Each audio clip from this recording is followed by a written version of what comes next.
I did have some. I'm going to come late. I might have to leave early, do family things, and that's totally understandable. So I appreciate everybody coming and taking the time to learn more about your neighborhood and how to get involved. The camera in the back of the room is MCAT. So they are going to film this for other people to be able to maybe take the handbook and the DVD and take it home and learn how to start to be involved in their neighborhood. So he's only going to be really shooting the shots that are the presentation. Hi Brooks, go ahead and sign in. Come and grab a seat.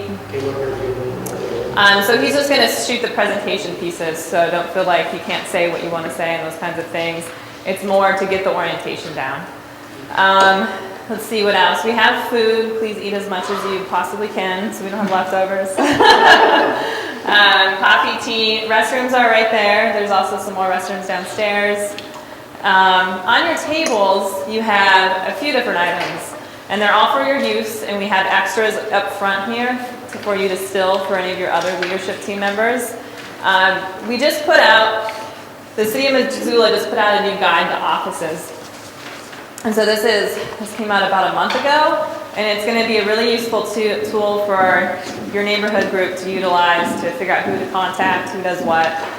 There's a lot of information in here. What their emails are, office hours, that kind of thing. There's also a guide to government, and that is more a guide to state government kind of thing. Who are your representatives, House district, Senate district, who's your House representative for the state, who's your Senate representatives for the state, those kinds of things. So that's also available. We get these every year from the League of Women Voters, so I figured I would hand them out. And then finally, newly created, will continually being updated as we grow, is the Neighborhood Orientation Handbook. I'm hoping that this handbook really serves as a guide for neighborhood councils to understand what you can achieve, how you can achieve it, and all the resources that are available for you, and that it's an easy guide that you can just go to and say, oh, it says, this is what we could do in this case. So I'm hoping that's the case. Again, it's a work in progress, so every year we have to probably do another one. And so I'll be getting feedback from you on what we could include or do differently in this. So to get started, I'm going to do a really quick icebreaker. It's a lot of fun. I'm not going to make everybody monotonely introduce themselves or any of that kind of stuff because that takes a long time. But I'm going to do something fun where as a large group we get to know each other, and then we'll break out into neighborhood groups and look at meeting some of your neighbors. But if you don't have more than one person here from a neighborhood, that's okay. We're going to cluster in groups according to kind of your locations so that you guys can work together on things. So first of all, I just need everybody to kind of stand up. We're going to play a game called Categories.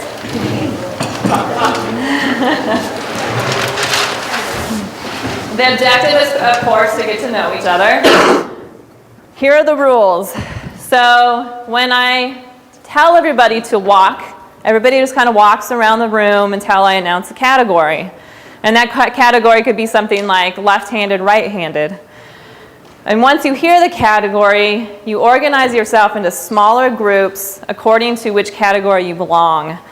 And then when you get into that small group, you take a minute to introduce yourself and say either what neighborhood you live in, and you can reference the neighborhood council map, or you can give more of an address or that kind of thing. And then I'll say walk again, and we'll repeat and do a new category. Does anybody have any questions? Okay, so the first category is, start walking around, and then I'll say it. If you fold your arms across your chest, is your right or left arm on top?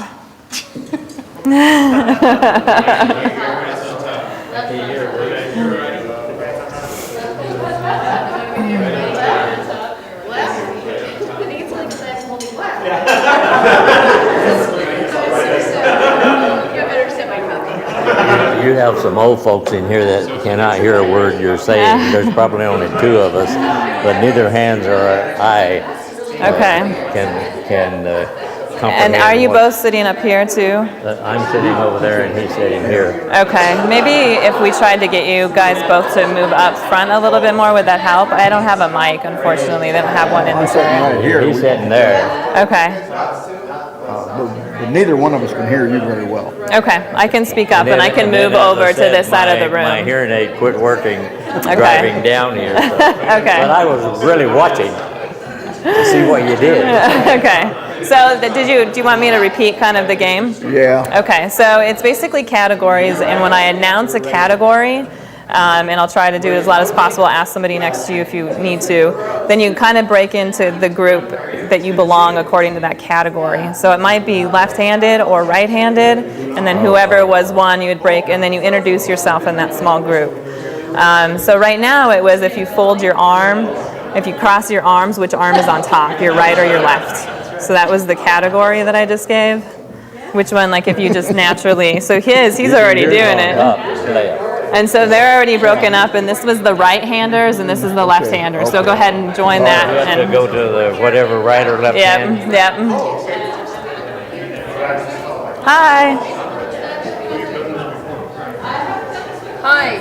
Oh, Kathy, nice to meet you. Yes. Go ahead and grab a name tag, and Okay. we'll get you integrated into this activity in just a minute. Carol's gonna be here too. Okay, excellent.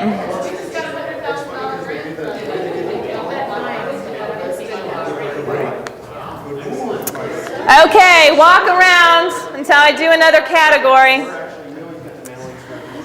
The next category is when licking an ice cream cone, do you twirl the cone clockwise? Do you twirl the cone counterclockwise, or do you lick up and down? So there's 3 categories. Up and down.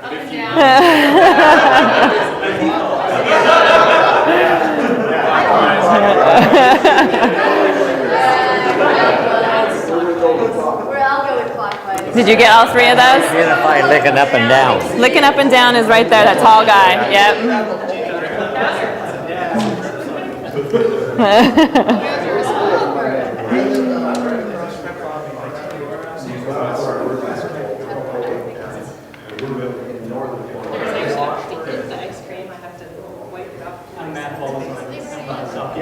So Kathy, here's the activity. Okay. And then when I have people walk and announce another category, you break into the one that you belong and then introduce yourself. Okay?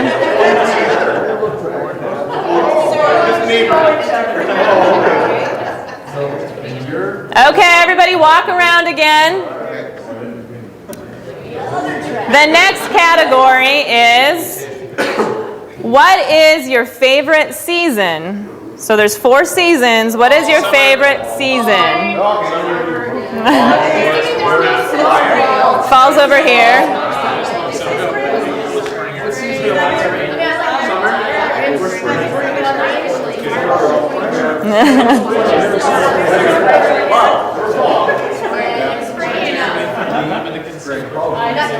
What's this?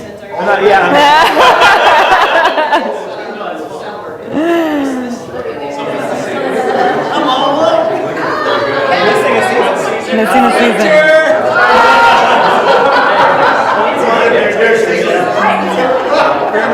You're winter. You're the only one who likes winter.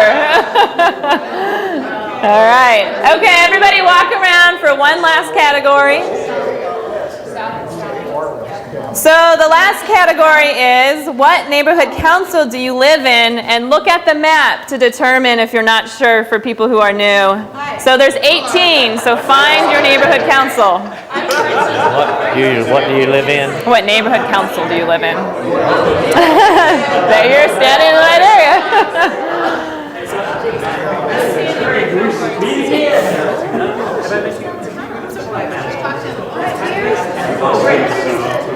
Kathy, which one are you? South 39th Street? I don't see anybody here. That's okay. Well, you can stand close to Ray because you'll be sitting with him.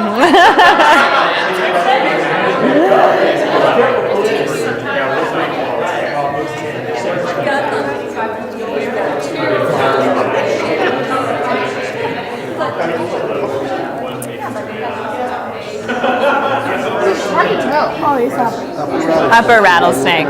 So you two are the only part of Upper Rattlesnake right now, but we'll get you working with other people, and then you're the only Rose Park. Yep. Yeah. Moose Can is actually down here. This is Moose Can Gully right here. Yeah, we'll probably have you working with the North and West Siders just because it's close, even though they're different neighborhoods, but that's okay. It's not a big deal. Where's the where Moose Can is? It's right here. So there's Far Views where Ray is. Moose Can is down here. And this is South 39th. So they're above me. Yeah, they're above you. Yep. Where's the new one, the Captain whatever? They're out here. What are they called again? Captain John Mullen. Nathan and Kathy are part of that. Okay, let's go back and get in your little areas over here. Okay, if I can get everybody's attention. So, okay, I can get everybody's attention. All right, so what we're going to do is we're going to split up by neighborhoods. Now, there's some of you who only have one, and that's totally fine. What I want you to do is look at the neighborhood council map, and whatever ones you're close to, you should sit at the same tables. So, you know, we have South 39th. Okay, so Captain John Mullen, here's your little, and you know, hang on to these so people can kind of see what neighborhood you're from. Okay. Emma Dickinson, Orchard Homes over here. Far Views, Patty Canyon. Franklin to Fort. Grant Creek, I don't think we have anybody. Heart of Missoula, no. Lewis and Clark? No. Seth said he was coming. Lower Rattlesnake. Miller Creek. Moose Can Gully, we have 3. I think you guys made it for the prize. Northwest Side. Do we have anybody from Riverfront? We have Rose Park. South 39th. Southgate Triangle. University District. Upper Rattlesnake. We do. Okay, so kind of decide, you know, you have to move some things and some of your items, but try to sit in clusters of the neighborhoods you're closest to. You guys should sit with Upper Rattlesnake because that's kind of, yeah. You guys are the only ones we're close to. Yeah. Yep, you guys can all sit at a table. Yep, that sounds good. Yeah. All right, so everybody have a seat somewhere. What's that? You remember that lady at our last meeting? I think I'm gonna call her and see if she'll come to our team meeting. Did you get an email saying that Moose Can Gully is gonna have a leadership team meeting on Monday? No, I didn't. You didn't check your email today? Okay, I will. Yeah, I left today at noon because I had this. So. Tonight. Yeah. Well, you're welcome to come if you wish. Yeah, definitely. It's at my house. It's on the street address is in the email. Okay, great. I will try to come. I usually can make it, so. Okay, so, yeah, so you guys just pick a seat where you want to sit. Try to cluster with. I'm going to sit where my... Let's see. Southgate Triangle and Moose Can Gully and Far Views Patty Canyon is going to sit over there, and that might be... Over there? So it might be good to sit at this table so that you're close to them. Maybe it's just the one up front.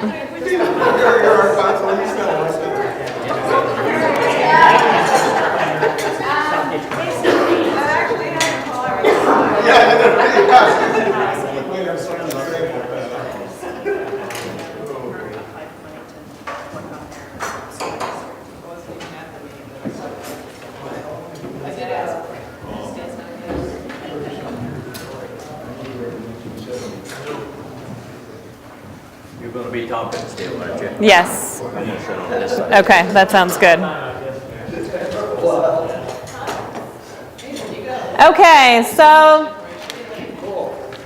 thank you for playing the game. I always like to make sure that people have an opportunity to get to know each other and also meet who's in their neighborhood. So I'm...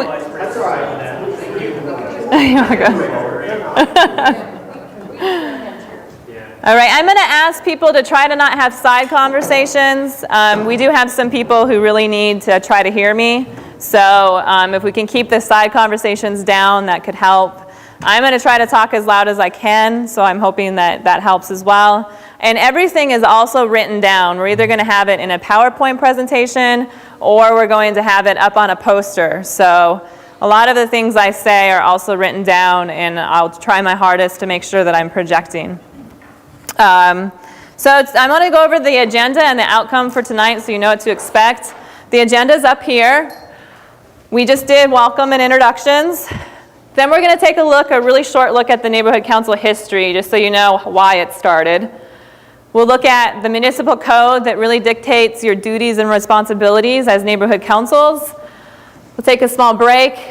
Then we'll look at building your team, and we'll look at choosing officers and what different roles officers can have and how to recruit people. And we'll look at running public meetings. The reason why we're focusing on that is because neighborhood councils are required, they're public bodies, and they were required to have public meetings. So we'll look at how that looks and what that means. Take another short break, and then we'll really talk about what programs and resources are available to you to be able to achieve what you want to achieve. And then we'll do some sharing towards the end. And we can cut off some breaks and some sharing if people need to leave early and you have a commitment to want to try to get out of here sooner. So, that I'm flexible with, so that's up to you.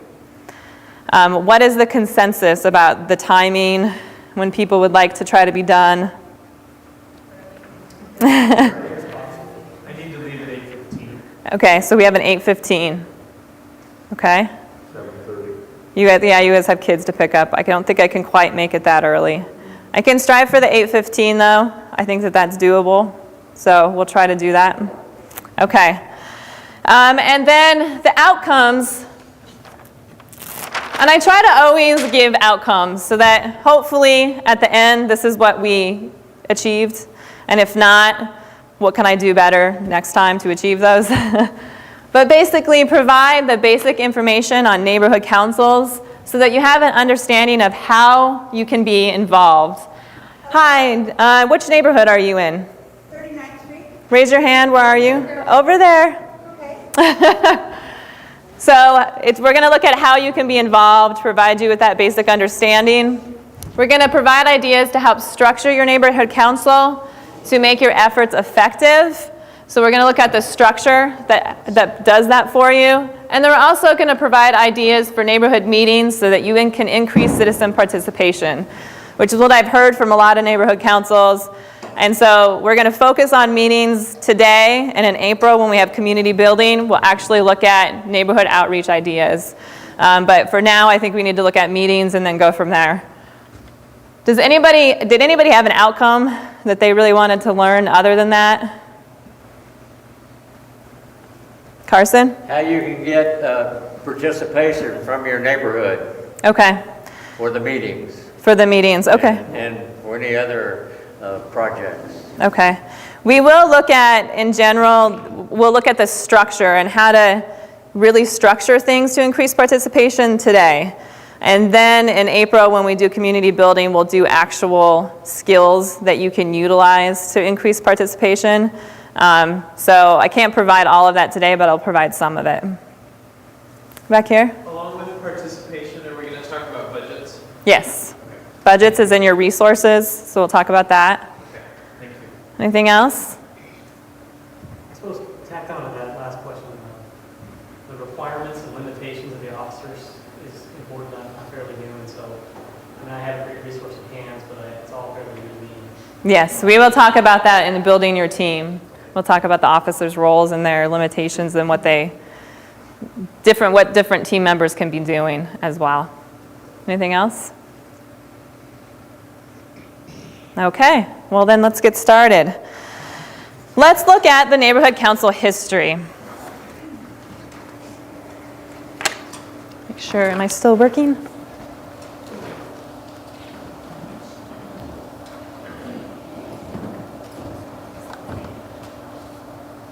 How many of you are familiar with neighborhood councils? Okay, so we do have some people who need to know some information, which is good. So I'll give you a background.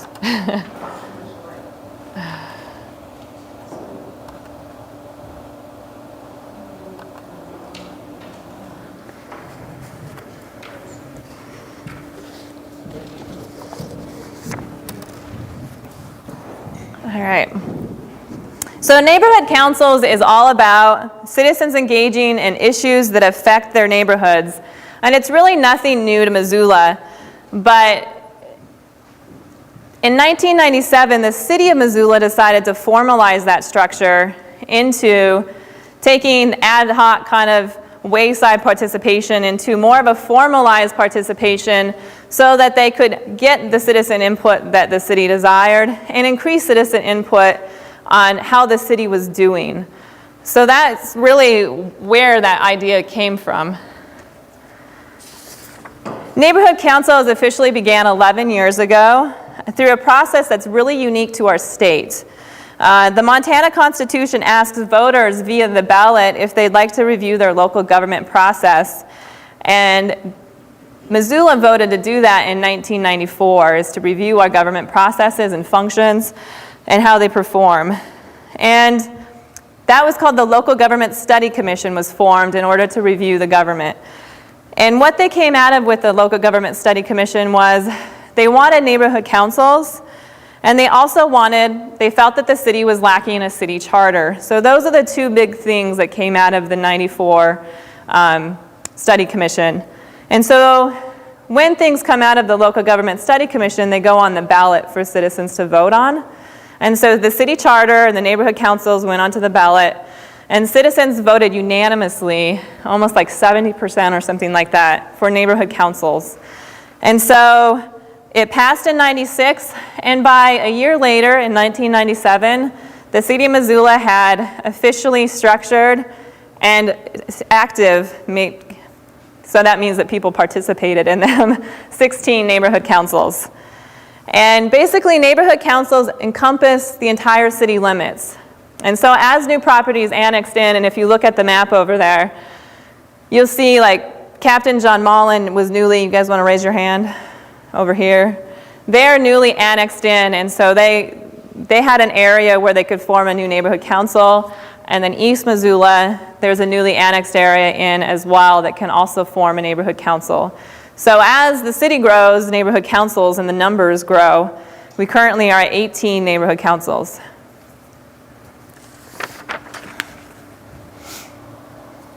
The purpose of neighborhood councils, and this is the purpose that was designated by the City of Missoula, they wanted neighborhood councils to form so that neighborhoods and citizens could increase other citizens' participation in local government. So it's a really unique idea, and it's a really creative way for citizens to become engaged. The city wants the participation, they encourage it, and they want neighborhood councils to increase that participation. It's also to build cooperation and improve communication between citizens and city officials. So neighborhood councils find out what the city is doing, talk to neighbors, and give feedback.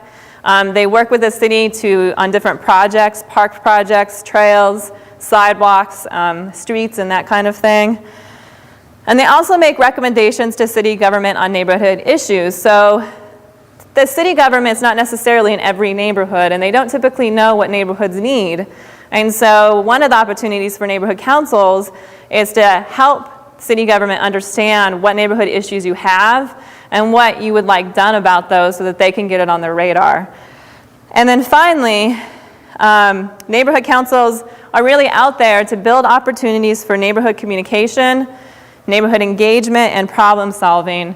So instead of everybody only on a block knowing each other, maybe trying to get people together to talk about the regional neighborhood and to build some cooperation and communication and camaraderie. So it's also about building community at your neighborhood level. And I like the quote. It's one of my favorites. So I just want to take just 1 second, not too long. And I know that some neighborhood councils, and there's some lifers out here, that maybe could you share a success that you've had to kind of give an idea of what neighborhood councils can do, but just also, to show that it works. Anybody? Hands? We've been working with the Parks Department. We've had a problem with dandelions in both of our parks. Since we started talking with the Park Department, they've started a process of eco-compost and spray and And we see, last year we saw a big difference in the dandelions, and the neighbors were a lot more satisfied with their park. Excellent. We have a lot of other things in the parks, but that's a success. Excellent, okay. Anything else to share?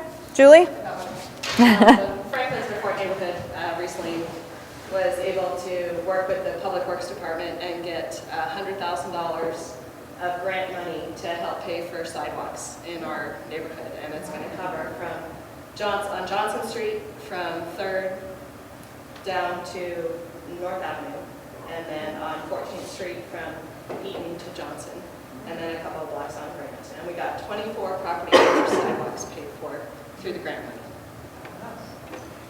Yeah, that's a big success. Franklin DeFort did an infrastructure plan prior to all of this that really defined their priorities, so that helped a lot too. One more success to share, anybody? Ray? Well, we were able to convince the city council to do a city council initiated assessment of zoning in our area, and we ended up with a much more consistent zoning pattern. Excellent. And Ray's in Farview's Patty Canyon. So, okay, so those are some of the things the neighborhood councils can do, just to kind of give you an idea. So now the one thing that, I wouldn't say contractually, but in writing, forms neighborhood councils is what's called municipal code. And basically how that all looks is if you looked at it in a tier, up here you have the city charter, which basically governs the work that the city does. Under the charter you have municipal code that basically spells out exactly what that charter, the city does in that charter. And then under that you have ordinances, and the ordinances go before city council and are adopted and become part of the code. Okay? So that's the structure, how it looks. And so through Ordinance 3030, neighborhood councils were established, and it became a part of municipal code, some section 1.18 or something. But if you look in your handbooks, in appendix, I believe it's A, it is. Appendix A is the municipal code that established city councils, or neighborhood councils, sorry. It's a good thing for neighborhood councils to have the municipal code before them, because it really helps neighborhoods understand what you can achieve and how, and what some of your functions might look like as a neighborhood group. So that's why that's in your neighborhood handbook. But let's look at some of the different areas together as well. You can also follow on pages 5 through 7 of your handbook if you are somebody who likes to follow along. So let's just start with some basic terms. And these are, I know for people who've been around for a while, you probably get these terms by now. But for some of you newer folks, it's really good to understand the three main terms that you hear all the time in neighborhood councils, and that's neighborhood councils, community forum, and leadership teams. And so knowing the difference in those is probably a good thing. Neighborhood councils are basically recognized bodies of city government, and they have boundaries, and they have duties which are established in the codes, and they are all defined on this map over here that I put up. So each color is in of itself a neighborhood council. Okay? Now the leadership team, I'm going to skip around a little. The leadership team is basically 5 to 7 members, sometimes less than that, but striving for 5 to 7 members in that neighborhood council that serve as the team, or you can also think of it as a board of directors. They serve in that way, that function for the neighborhood councils. So they're like a board of directors for a nonprofit, but instead they're like a board of directors for the neighborhood. And they try to understand what the neighborhood wants, what the neighborhood would like presentations on, what some of their issues are, what some of their successes are, and they try to build camaraderie in the neighborhood. So those are, that's what the leadership team is. And then there's community forum. And community forum is an entity where 2 representatives from every neighborhood council, and those 2 representatives are on the leadership team, meet once a month fourth Thursday of every month specifically, to come together, to share ideas, and we're doing some planning right now, and it looks like maybe trying to figure out what projects Community Forum can work on citywide, or help a neighborhood with a good project. They also help with these resources and programs that are available. Community Forum helped establish the grant program. They helped establish the bus tours. They helped establish the Outstanding Volunteer of the Year Award and those kinds of things. So Community Forum is a group of representatives from each neighborhood that comes together and tries to do things as a group. Does that make sense? Okay. And then there are other entities out there that you probably heard of. So I'll mention a few that are not related to this system. The structure that's built by the city is neighborhood councils. Neighborhood councils get the resources that the city provides. There's other groups that are out there that do the same kind of work that neighborhood councils do, aren't a part of the structure, and don't get the resources from the city. So there's things like neighborhood associations, and there's also homeowners associations. And neighborhood associations usually form around a particular problem in their area.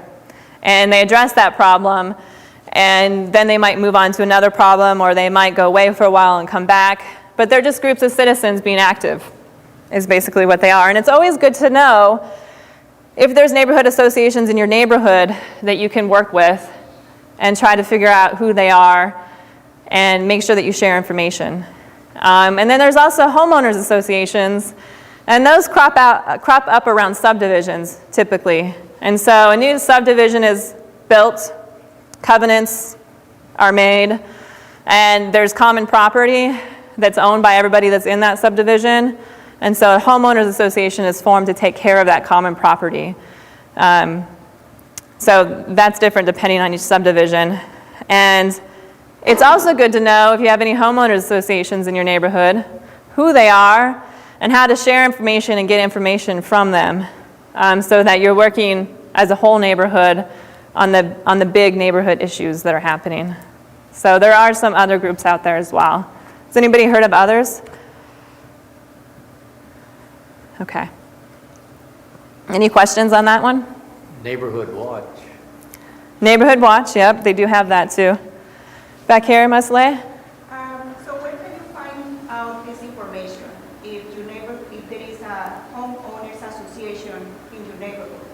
Our office is trying to get together a decent list of neighborhood associations and homeowners associations. The difficult thing with that is that if they don't file their paperwork with the county or the state of Montana, then they're inactive for a while. It doesn't mean they can't come back. But we haven't updated our list for quite a while. And Christine back here, Christine, raise your hand, is the secretary of my Office of Neighborhoods, and she's working on that. And I think we had a goal of like May to come up with a decent list. So you can try us. And other than that, I would just ask people, do you know of a homeowners association in our area? Do you know of a neighborhood association? Who's the contact? You know, that's something that as a neighborhood council you could try to figure out too. But we are working on that. Anything else? Would a school group like a PTA be something you would want to do? Yeah, you could get the PTA involved. I know the PTA comes to the Northwest Side meetings because I was just there on Tuesday night, and they try to garner support for things. Yeah, so you definitely. Nathan? You might ask the director if they have, since our homeowners association uses the directory for our mass mailings, you might ask them what homeowners associations are in your neighborhood. Okay. Did you hear that, Christine? The directory? Okay. Excellent. Anything else? Ryan? How often does the community forum get together? Once a month, the fourth Thursday of every month. And anybody's welcome to come. You don't have to be a representative, an alternate identified to go. Anybody can come. Is it meet at the council? At the council chambers, 140 West Pine. Okay. All right. So some of the responsibilities, so there's two different, there's the authority, which is in the municipal code. So this is the authority that was given to neighborhood councils. And then there's duties. Some of those overlap, but we'll look at both of them. So basically, the authority of neighborhood councils, this is what the City of Missoula has given neighborhood councils. They want you to advise city government on neighborhood and citywide issues. They want you to submit neighborhood budget proposals.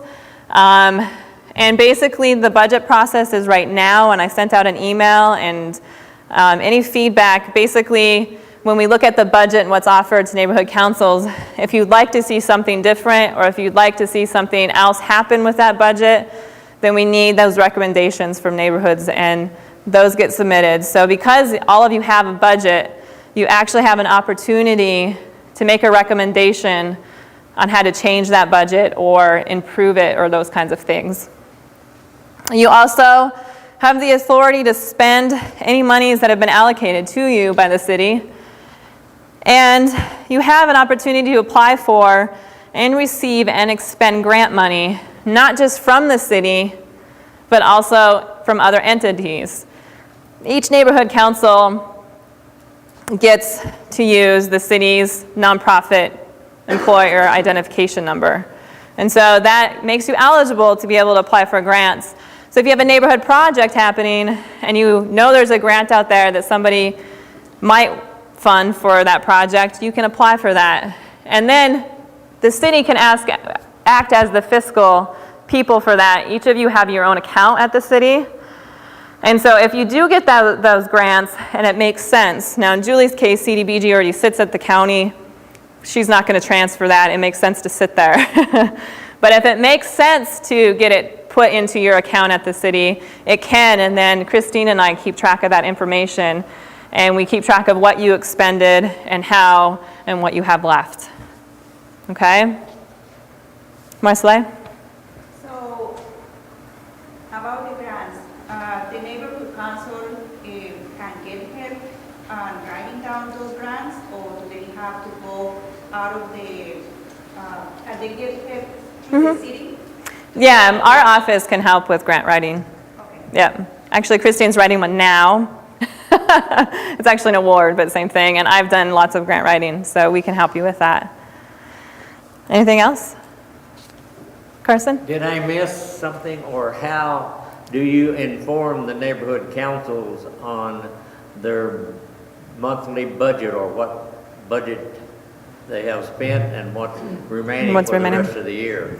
That, we give that information at community forum to your community forum representative, or you can call or email us, and we'll just let you know what it is.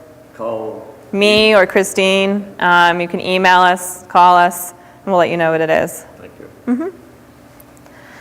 All right, so some of the duties that neighborhood councils have then is to report to the city government on concerns and interests of the neighborhoods. City government means city departments as well as city council. Provide neighborhoods with information on projects. So when there's a project happening, whether that's a new subdivision or a new street or a sidewalks coming in or a roundabout or a new park or any of that kind of stuff, that information gets sent to the contact person of your neighborhood council. If there's no contact person, then it gets sent to the community forum representative. Okay? And then that person should be working with their leadership team to figure out the best way to get that information out, whether it be through a general meeting or trying to solicit some feedback via email or something like that. So that's one of the duties. You also are required to elect one community forum representative and one community forum alternate in case the representative can't make it. And then also a duty is for neighborhood councils to increase citizen participation and opportunity. All right.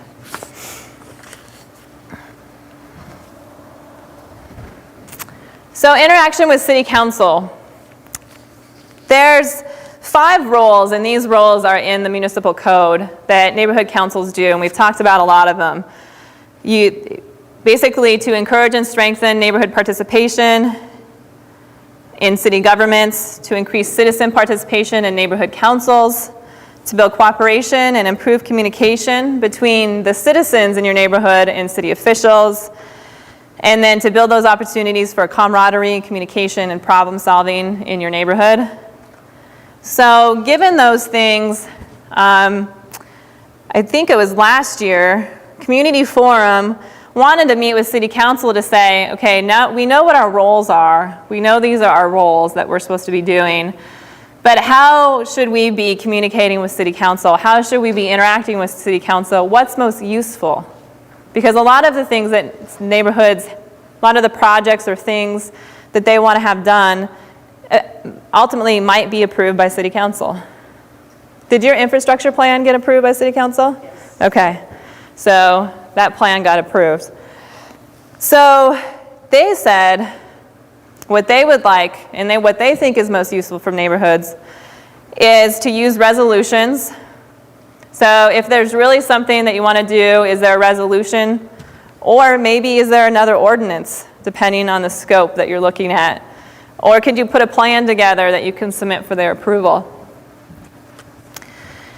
They want you to invite them to your meetings, basically. They don't always have the opportunity to keep track of when those meetings are, so making sure you email them and let them know they're having a meeting is always a good idea.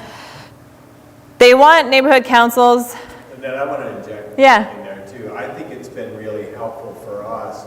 We've always allowed time at the meeting for question and answers from our city council representatives too. We've actually given them a venue at every meeting Okay. to speak up. Excellent. What they think are the pressing issues and to take questions from the board. Good, And okay. they're very happy with it. Okay. So also having them talk at the meetings. They've also asked neighborhood councils, and it depends on the group, and so this isn't something that they said is a consistent thing, but what they're really looking at is making sure that neighborhood councils are run professionally and with the decorum that city council is run with. Now I know that seems difficult and hard because we're just neighborhood groups and we don't have a lot of time to get, those kinds of items together. But that is something, because they are taking what you give them with some thought, they would like to make sure that there was the opportunity for public notice, there was the opportunity for neighborhood-wide participation, and that there was varying viewpoints that were presented prior to a vote happening. So those are kind of the things that they're looking at. And that's what they mean about, you can still be informal as far as you don't have the fancy chambers or the fancy area or any of that kind of thing. But what they're looking at is really what I call parliamentary procedure, which we'll talk about in our meetings today. And then also, they want you to utilize our office. And our office is here really for the best way that I can word it is technical assistance. So these trainings came out of a community forum, this neighborhood training series, because people thought that it was a good idea. So here we are. We have 3, this is our first one. We have 2 more coming up, which I'll talk about. We can offer assistance with grant writing. We can offer assistance with getting notices to your neighborhood out, especially if it's like the north side, west side needs help because they just had a meeting, but they want to have another general meeting really soon because an issue just cropped up and they need to vote on it. So I said we can help with that. We can help get the notices out. We can help get that information out. So that's what we're here for. And I wouldn't hesitate to ask our office for anything. I will let you know if it's not in our guise or time, but Christine will tell you since I've started working here that I want to help you as much as possible to be successful, and so I will make time to figure out how we can make it happen. Another good avenue is I put out a monthly newsletter, and I'm always open and willing and soliciting ideas. So if there's something that's coming up, I try to do it, get it out at the beginning of every month. That's my goal. So if there's any announcement, anything you want to get out there, please contact me. Okay. And then also, and that's it. But one of the things you might be thinking about now is if we're supposed to kind of have this higher level parliamentary procedure and we're voting on things, could we get sued too, like the city council gets sued? And so one of the things, and it's in your handbook, is if you're acting under the guise of a neighborhood council doing the duties and responsibilities that we have just went over, you're covered by the city's liability insurance. Now, the neighborhood council has never been sued. The ultimate vote is by city council, and if something happens or doesn't, and so they get sued, But just so you know, you're covered, and I thought that would be important for you to know that. All right. So does anybody have questions on municipal code in general and what we just discussed? Ray, can somebody turn on lights? Or one set? Comment I wanted to make, it was one of the early things that I learned, and I think you'll probably cover it again, but just since we mentioned leadership teams, you emphasized in the book, and I think it's important, that leadership team is an administrative team. It's Yes. not a decision-making. Right, and we'll go over that some more. So Yeah. important that people understand the difference, because if you don't get your general meeting to vote on something, you're in trouble. Yeah. Yeah. Does anybody else have anything to add or questions before we move on? Okay. Let me see where we're at.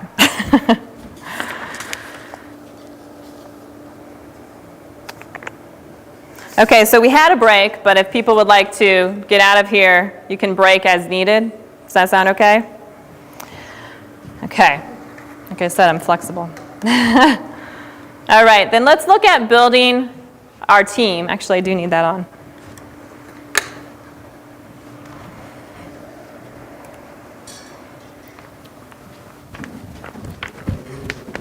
Turn it off really quick. Oh, wrong one. Okay, just take a really quick look. Everybody's seen a jigsaw puzzle before, right? Okay, so I just wanted to provide a picture really quick. All right, Jamie, can you turn the lights on again? Sorry, I just wanted to make sure just make sure everybody's seen a jigsaw puzzle before.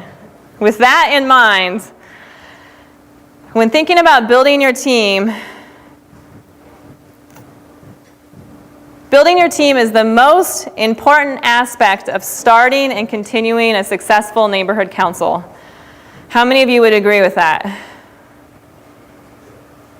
Okay, so we're going to spend some time to look at building a team and what that's all about. But first, thinking about and keeping that jigsaw puzzle in your mind, tell me in which way is the jigsaw puzzle similar to a highly effective team. And I have an example, so I'll start first, also because I cheated.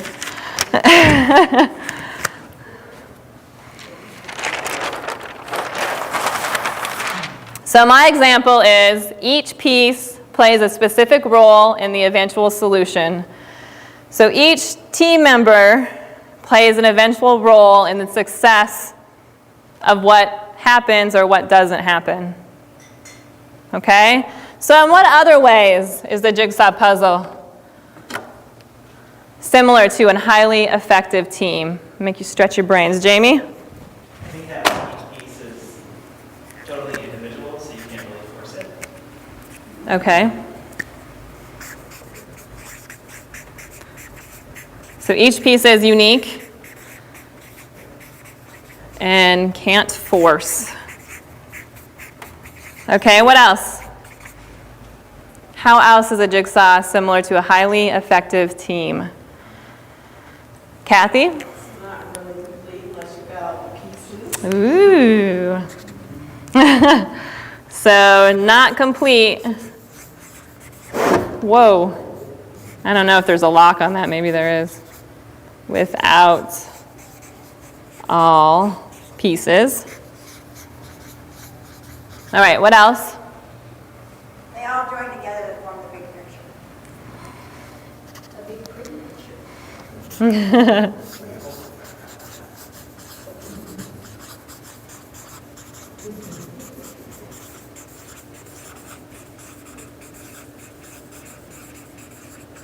Okay, what else?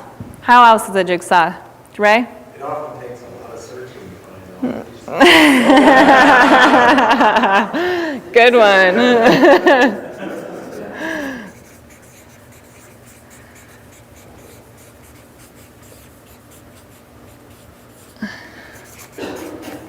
Especially if you lost one under the couch.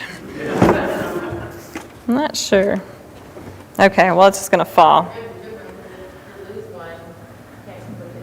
Yep, so it's the same thing, a little different. What else? Marcelle? You have to have a plan to have a team. You have to have a plan to have a team. So a plan on how, are you going to do the outside of the jigsaw first, or are you going to color coordinate and do the colors? And so you have to have a plan.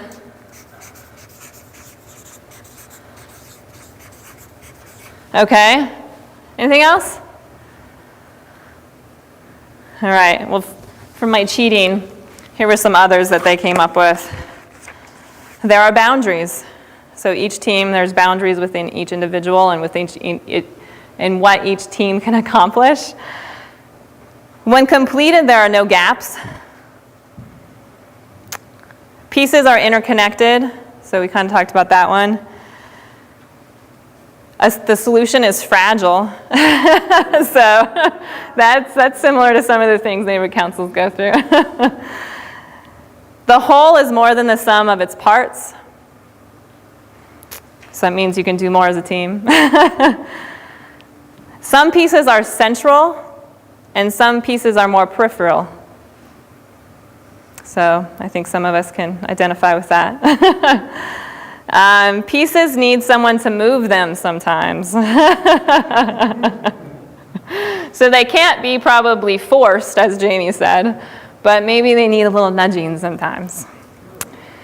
And a rapid solution is aided by someone with an overall vision of the product. So having that person on your team is definitely something that you need, somebody with a vision of the overall product. Okay? So keeping this jigsaw puzzle activity in mind,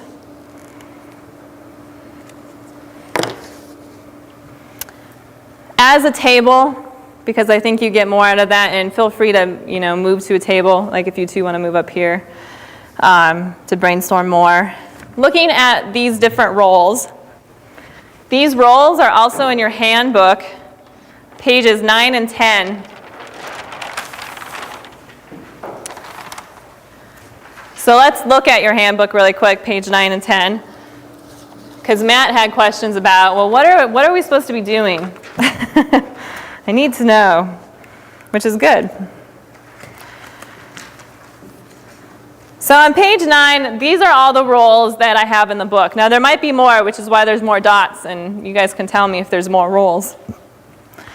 These are the ones that I think are central to neighborhood councils, and like the activity said, some are more central to the team and others are more peripheral. So thinking about that to help the team do its job more effectively. So one that's more central is definitely your chairperson.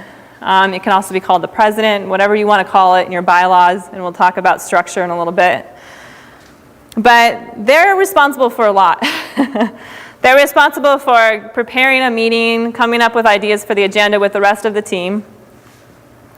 At the meeting, they're responsible for facilitating the meeting, encouraging participation from everybody, keeping the meeting on topic and within the allotted time, mediating arguments among members, so being the mediator and trying to find a middle ground, bringing the issues to a vote as needed. So maybe sometimes the role of the chairperson is what we call to call the question, which is to stop debate and just vote because maybe debate's not getting anywhere. Clarifying decisions made by the group and reporting those to community forum or, if applicable, city council. Following up on decisions made at the meeting with the particular city department that you might be working with on that issue, or the Office of Neighborhoods, if you need to find out where that information would go to and who you would talk to, we could help you with that. Ensuring that your bylaws are followed, as well as parliamentary procedure, which we'll talk about here in a little bit with meetings. And if you leave as the chairperson, meeting with your successor, transferring the files, records, and other materials. And then your vice or co-chair, whatever you want to call him, vice person, co-chair, really shares the duties with the chair. And sometimes people structure it as, in my absence, you do these things. But I encourage you as a chairperson, if you are one, to say, I would like to do these things. Maybe it's really just running the meetings, because that's a lot of work. Or maybe it's, I'll put the agenda together if you send out the public notice. But trying to split those tasks up with your co-chair, instead of saying only in my absence do you need to do anything, because that makes it harder for the chair. Just think about that a little. The secretary records the minutes of the meeting, and when we get into meetings, we'll look at what needs to be recorded and what doesn't. So that's the secretary. The treasurer is responsible for knowing your funds, what's in your funds. Now, because of your group, you have our office who keeps track of that for you. So you could have a secretary treasurer who just calls and asks for the reports from Christine and I. Because the treasurer role is not that huge unless you want a treasurer who also tries to seek different kinds of funds outside of the city to help your group. So you could think about it in that way too and add a role to that. Now, additional positions to think about is your membership chair. Now, this is where the searching takes a whatever Ray said. Take a lot of searching to get to the eventual solution.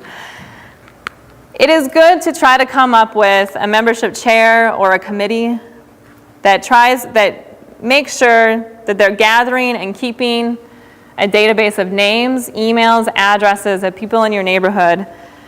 And one of the things that the Office of Neighborhoods wants to start doing to help neighborhoods is, as you get that information, getting it to us, and we'd like to help you keep that database. So even when, say, like the planning department or the parks department has something that they want to send out, if we have all that information, we can help you get that out to those people. So that's one of the roles that we would really like to help assist neighborhoods. And so, it's just really talking about that. And I think at Community Forum, when we set priorities, we'll start looking at how we can do that to help neighborhoods be able to reach out more. So it's not so hard to figure out how to get information to the people who live in your area. Okay? News editor, the person who is responsible for maybe putting out a newsletter once a year. I know you don't have a lot of mailing funds, so I say once a year. Somebody who's responsible for putting out PSAs on different activities you might be doing, which are public service announcements. Somebody who's responsible for getting your meetings put in community calendars. Someone who's responsible for any of that kind of written communication of what your neighborhood's doing. And we also will have a training on using the media. It's part of the community building training in April. And so we will look at how to use the media to increase your visibility as neighborhoods. And then a planning or project chair. So right now, the way it's set up is most neighborhood councils have a contact person or a chair. That person gets all the information on all the projects, and they also have 800 other roles that they're doing. So if you had a project or planning chair, they could get that information, weed through it, figure out what should be presented at general meetings, what needs to be sent out via email through our office as those lists gather, and those kinds of things. And so some of it would be working with your neighborhood council to get information out, and some of it would be working with our office to get that information out. But I don't receive those things. Neighborhoods receive those, and it's up to you to tell us, once we get those lists built, how to send it out and what you want it to look like in that email. So having a planning project chair would be good. And then a webmaster, having somebody to update your website, put minutes on it, update information on projects you're doing, and those kinds of things. Somebody who's good at it. Somebody who knows how to use computers. It's fairly easy for them. And I have a how-to sheet, and we'll talk about that later, as well as we want to offer training specifically for people who are interested in the website development. Julie? I was going to say, it's not rocket science. It's not, no, it's pretty easy. Stuff on the website, and you really don't even need anything more than Microsoft Word. Nope. Or something like that to do it. You don't need special. Yeah, and so we'll go over some of that tonight, and I have a really good how-to, step-by-step, that kind of talks about it. So, but if you don't like being on the computer, you might not be the best person to update the website. That's all I'm saying. Okay. Yes, Carol. What you do keep mentioning is our computers. And it's been my experience with the neighborhood council that it's about a 75-25 split in the neighborhoods and the people that participate. 75 being they don't have computers and 25% being they do. Right. And so it becomes increasingly difficult to convey this information, not only from the city down to us, but between each other, because we're not all able to computer. convey information the same way. What are your solutions for that? Well, and that's where these lists that I'm talking about, I keep just referring to email because it's one of the easiest ways to get information out. But people who don't have emails, we need to be collecting their mailing addresses and making sure that we send the pertinent information on general meetings and really big votes and things like that out to them. Also, and I wish we could do it all the time, but the financial resources don't kind of limit neighborhood councils on how much they can send out to the neighborhood. But also, I think we need to be doing phone numbers and phone trees. So if we have an emergency in the neighborhood that needs to be voted on, and it's something we think people are really, really concerned about, that there's a phone tree set up. And a phone tree is basically, each person in your neighborhood has so many people they call, and then some of those people that you call have so many people that they call, and so you get that set up. And so how can you do that? And there's also one thing to look at, and I don't know if you guys have ever done this, robocalling. And I know that not everybody likes to get a machine talking to you, but sometimes if you really need to get the word out on something, it's not that much money. I think it costs I'm looking at Jamie, but I think the last one that we did was like $70. And it went to a list of 500 or 700 people or something like that. And so that's a lot, it's a lot cheaper. And basically you can say, this is the Franklin to Fort Neighborhood Council. We have an emergency vote that we'll be taking, and you go through so that they listen, so that that first thing that you put out there, they go, oh, I want to listen to what it is. And then you talk about the issue. You say, come to our meeting. It's a public meeting. You have an opportunity to vote. So you can do that too. And I have the different services you can use for that. Most of them aren't in Montana, unfortunately. Do you have to provide a specific amount of warning prior to a meeting? You do, and that specific amount is in your bylaws. So we'll talk about that when we get into meetings too. Isn't that also governed by the public meeting rules? It's not.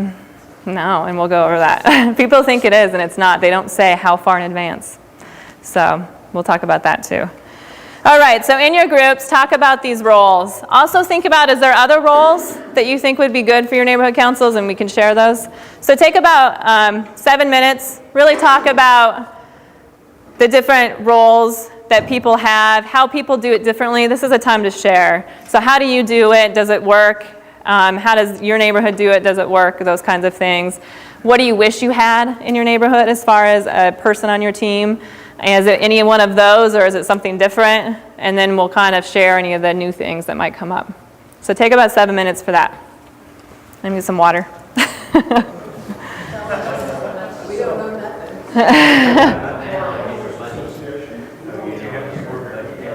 New that any of you came up with as a nifty new role that you think would be important that you'd like to add? Anybody? Jamie mentioned renter outreach.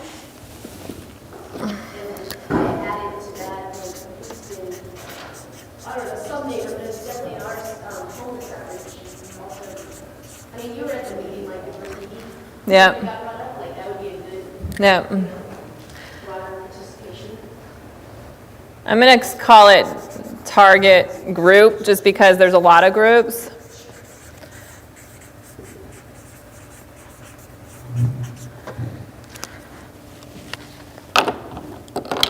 Really, one way to look at that, you can look at it as renter outreach. You can also look at it as how do we outreach to get more young people who live in our neighborhood involved? How do we outreach to get more families in our neighborhood involved?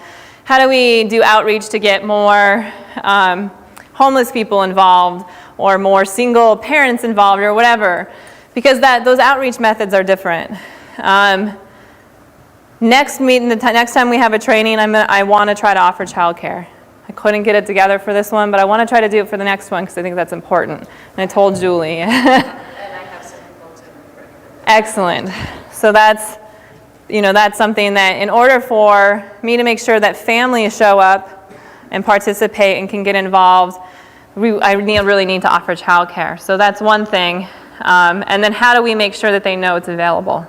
And who's the person that might have access to doing that outreach? Young person outreach, I'm going to pick on Jamie. He's been doing for the North and West Side neighborhood Facebook, which I don't know if not everybody might not know what that is. It's a social online community. And he's created a North Side, West Side neighborhood group that young people can join, and it's mostly young people, not all the time, that they can join, and so that when they have meetings, he can send that information out and tell them to come vote and have their voices heard. A lot of them end up being renters as well, but that really works. And I know the North Side, West Side group had a fairly younger crowd, and I don't know if that's typical or not, but it did. So, Ryan? Well, I was just going to mention, one of the big issues I've heard at our table is just that it's so hard to get people participating, to come to meetings. And part of it's also important to have a good website and do the sort of outreach to young people. And in some ways, the website actually shoots you in the foot for participation, because a lot of young people think they're participating by looking at the website. If I read what's going on, that's kind of my way of participating. And so there's a challenge there of how do we keep people informed and yet also encourage bodily participation. I think using your authority to make sure that you're giving a vote and an input on things really makes people want to come. That's a thought. I'm not sure what you guys think about that. Jamie? And I would say with that, also with my job, I do a lot of outreach on the internet, and it's also kind of a requirement thing, making sure that people understand that it isn't just clicking yes on a group or clicking yes on an event. That with Facebook, it gives you the opportunity to follow through with people. So if they have clicked yes, you can say, okay, you clicked yes, I'm going to send you a message targeted on this date, please show up. And it gives you the list too, so you can go through and be like, well, so-and-so wasn't there. You can follow up and be like, hey, what happened? We missed you at the meeting. It is just kind of repetition, I think, to get that through to people. So. Yeah. A takeaway from thinking about building your team that I'd like for us to kind of consider is the strength of the team is each individual member. The strength of each member is the team. And I know that this just happens in the busy world. Everybody who's involved in neighborhood councils works, has families, has hobbies, has another life. So I get that. But think about this takeaway, because the strength of the team is the individual. That we understand. But also the strength of the member is the team. And we don't always make sure that everybody has a task. And we don't always make sure that everybody is doing one small thing. So that if one person isn't doing 5 things and 2 people are doing 1 thing each, that one person doing 5 things is getting burnt out way quicker, doesn't have the time to do outreach, doesn't have the time to get people involved, doesn't have the time to get addresses, doesn't have the time to get phone numbers, doesn't have the time, but they're the person who's more motivated, but that doesn't mean they should have more work. Okay? So really trying to build in your team that sense that we all hold each other accountable, and to be a part of the team, we all have a job. All of us. And it's all that job. Make sure that we have the meetings. And I'm going to suggest monthly general meetings, and I know some people are going to be like, oh my God, I can't even believe she went there. But we'll talk about it when we get to meetings and why and how it can be easier. And a lot of the ways it can be easier is if the strength of each member is the team. Okay?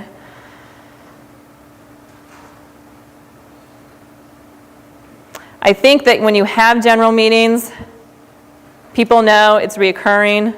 They know to check the website to see what you're voting on. they start to see the signs out every month, neighborhood meeting, fourth Tuesday of every month.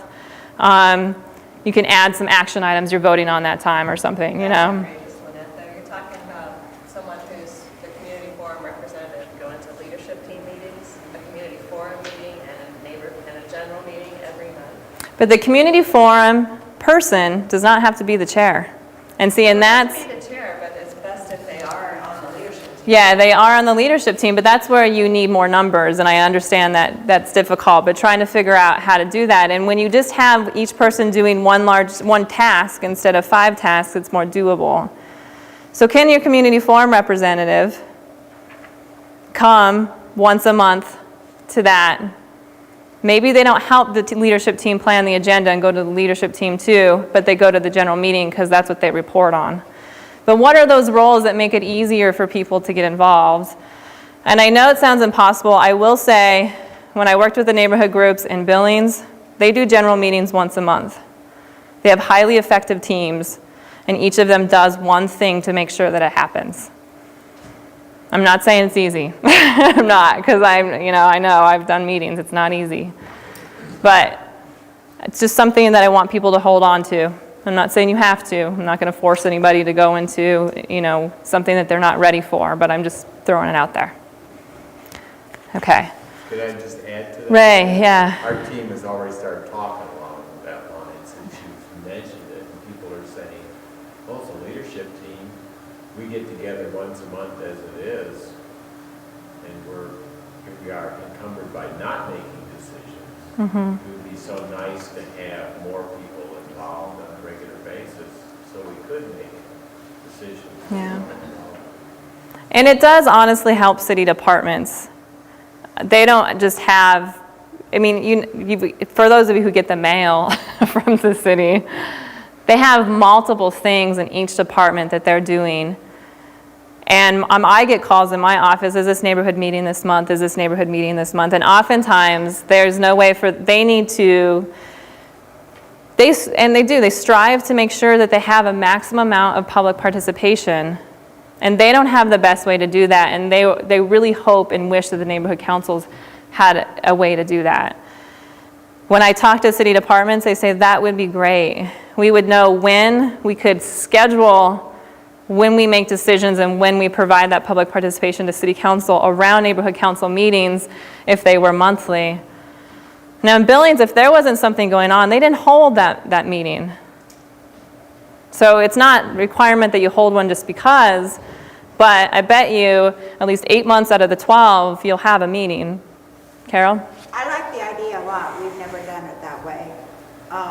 One of the reasons we haven't done it that way is that we meet in a school, Mm-hmm. and the schools haven't been available to us for June, July, and August. Yep, you're right.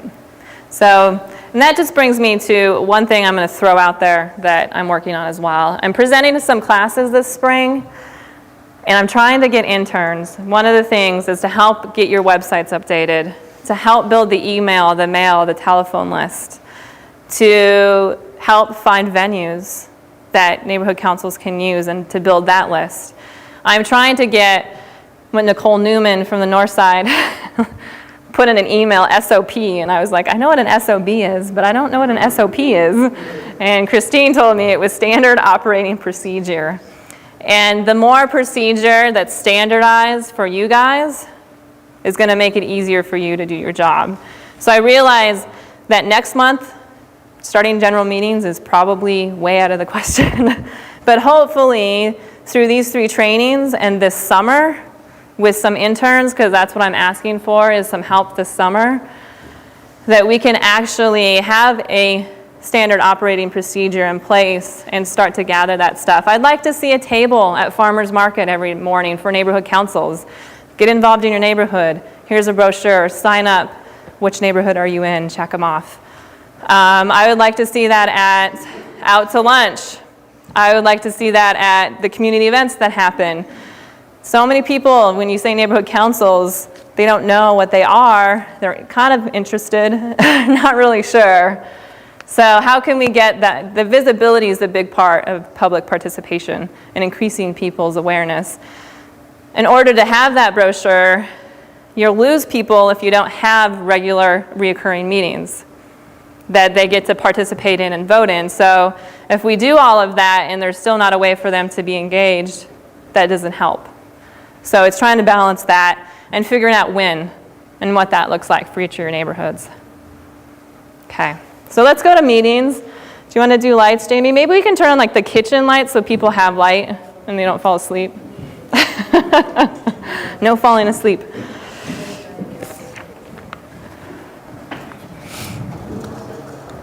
Cool, that's awesome. It's much better.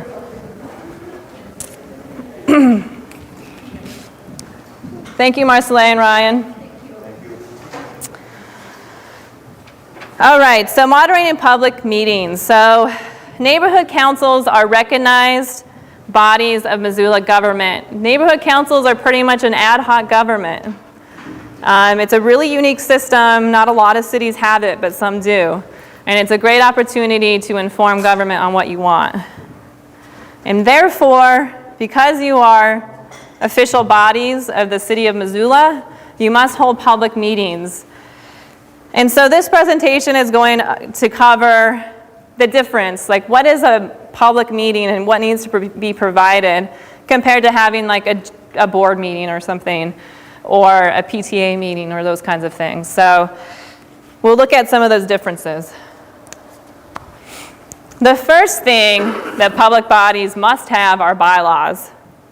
So each of your neighborhood council has bylaws. Those bylaws need to be voted on by the neighborhood council, and they also need to be approved by the city council and filed with our office as the official record. And did you have a question, Hans? No. Oh, okay. He was waving. And so on page 11 of your neighborhood handbook, I'm trying to make this handbook as useful for you as possible. There's the steps that you have to follow to get those bylaws approved. Now, some of you have bylaws, most of you do actually, all of you. Captain John Mullen's officially getting theirs adopted. So you all have bylaws.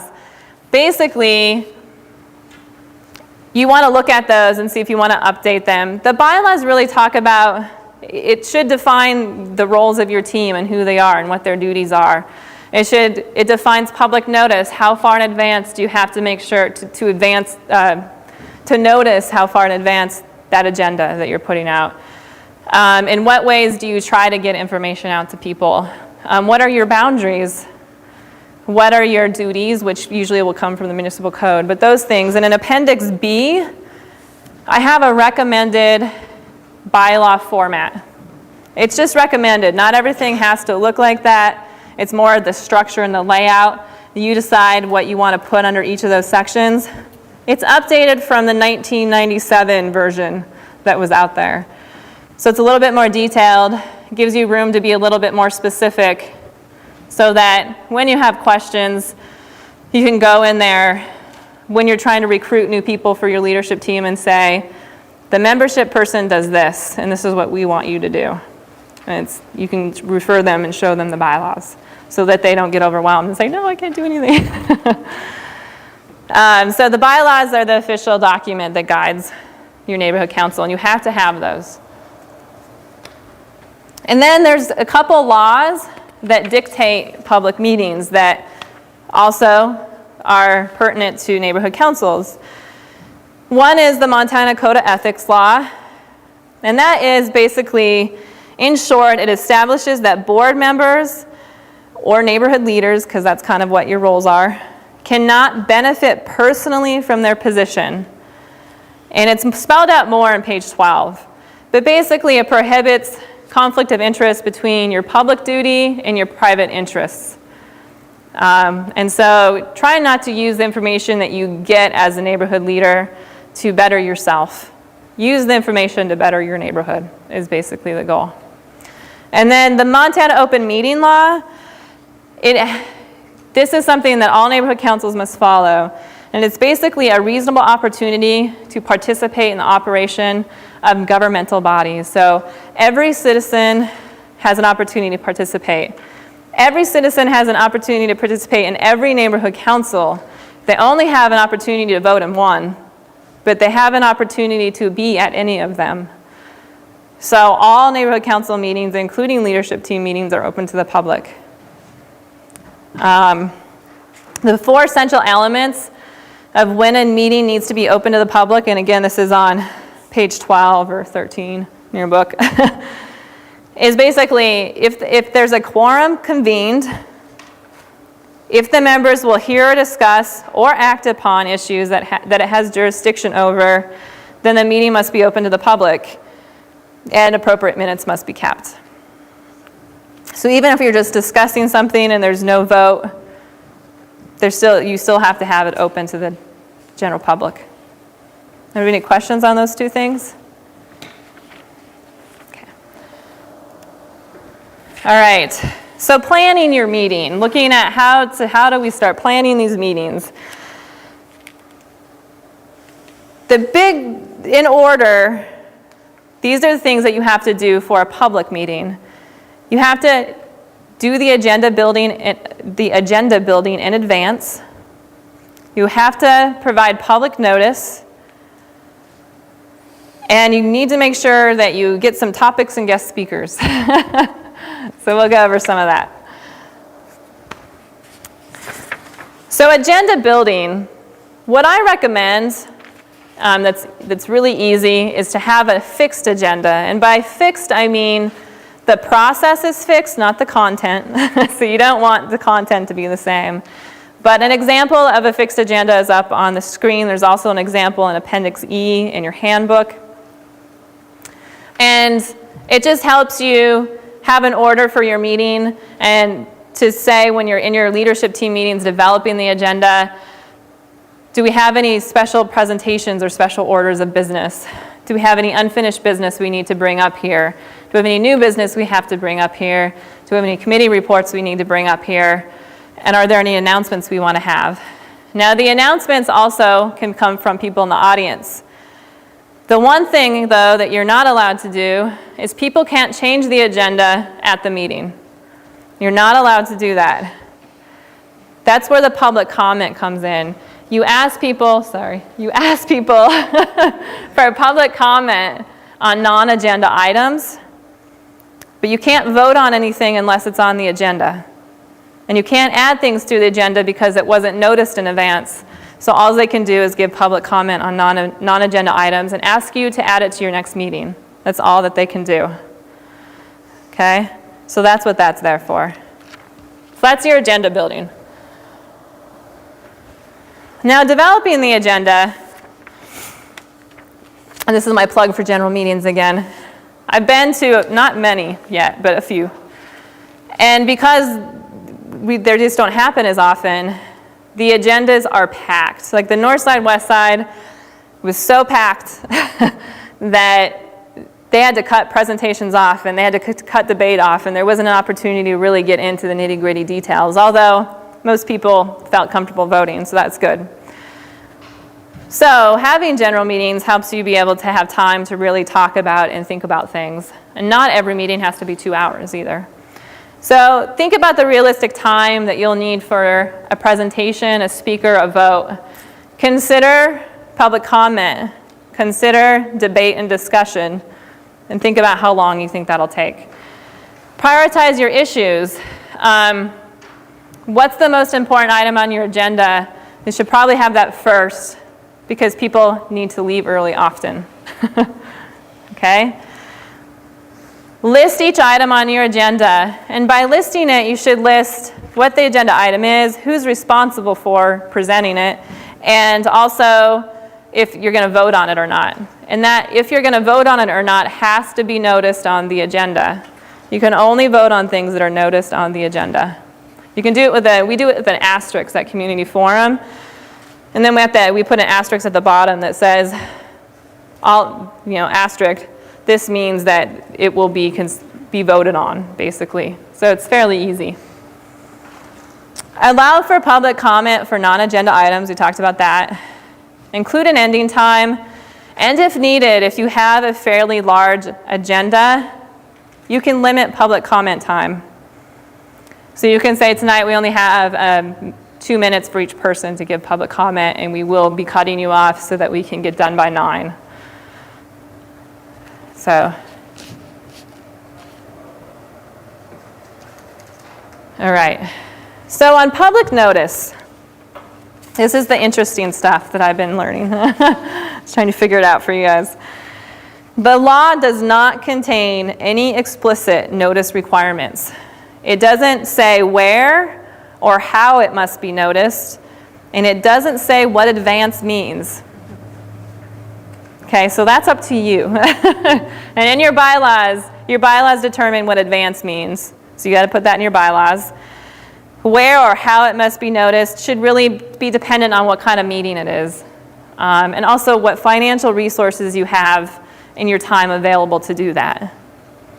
And all of those things, according to the law, as long as you can say, well, we noticed it that way because we had only 3 leadership team meetings and we had this and this going on and we had $0 in our budget and that's what we were able to do,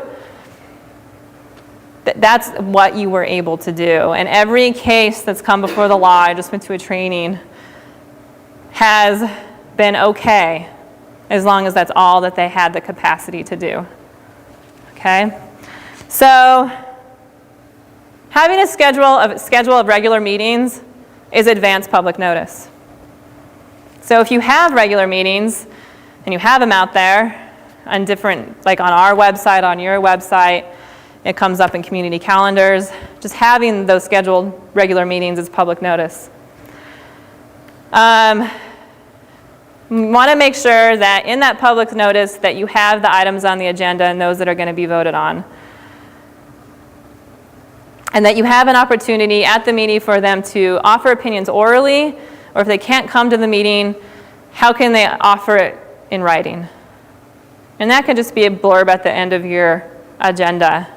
You can email us or send written comment to by such and such date on any item on this agenda. So it just becomes a part of your fixed agenda. So consider the following 3, they're on page 14 of your book. When determining the extent of public notice to be given, sometimes if at all. And there are cases where it just may not make sense. Leadership teams, when you're developing an agenda, it's open to the public. You don't really need to notice it. If you're discussing matters of the neighborhood but not voting as a leadership team, then it doesn't need to be noticed. So think about this. Are there matters of significant public interest on the agenda? That means, is anything that we're doing going to impact anybody in the neighborhood? So significant public interest, and of course it's the law, so it's very broad. Is there an action item which has meaning to and deserves to be considered by the people it affects? Intrinsically, you can say, if I didn't know about this, would I care? Would most people care? If the answer is yeah, I think people would care, then we better notice it. What method of notice is best given your financial resources, your time, and significance of issues on the agenda? So some you might just send out your email, put up your neighborhood sign, and send things out to a community calendar. Others, you might do a mailing or a newsletter, or do a phone tree, or those different kinds of things. So just depending. All general meetings have to have public notice. So those don't apply to that. In Appendix D, I have put together a SOP on community calendar information. So it's a really easy way. Unfortunately, most community calendars these days want everything via the internet. So that's what it is. So the person sending this out should be comfortable doing internet work. But it's basically all the links to different newspapers, televisions, radio stations, that kind of thing that you can send your announcements out to. And they'll get them on the community calendar. And then Appendix C is a how-to mail. So you have a budget, and we'll go over budgets in a little bit. You have a budget, each neighborhood council does, and you have an opportunity to use that budget for mailing. And so I have found that most neighborhood councils use something very similar to this, and this is the easiest way. There's some neighborhood councils who have harder ways, and hopefully they'll start doing the easy way because it's easier on them. So look that over, and if you have any questions on how to mail, you can just call Christine or I. But both of those are SOPs. What if you have a meeting scheduled and somebody is unable to attend the meeting due to not being in Missoula that day or weekend or whatever, and they want to be included via a cell phone conference call? That is not required if you don't have the capacity to do that. Okay.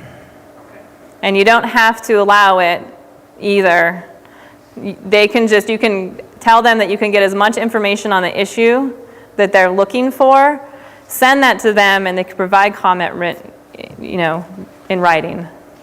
So. But if they obviously would not be able to vote via a cell phone, correct? You can actually, and that's up to your neighborhood council to allow that or not to allow that. You can decide that and then put that in the bylaws? Yep, it would have to be. I think our bylaws state that you have to be present at the meeting. It seems like you would miss out on a lot if you're via conference. Yeah.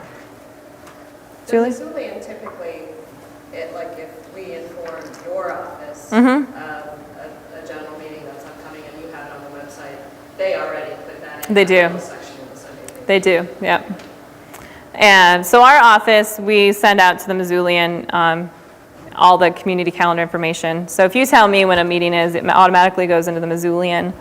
And also, if you have a press release that you'd like sent out, we have a really easy way of doing that.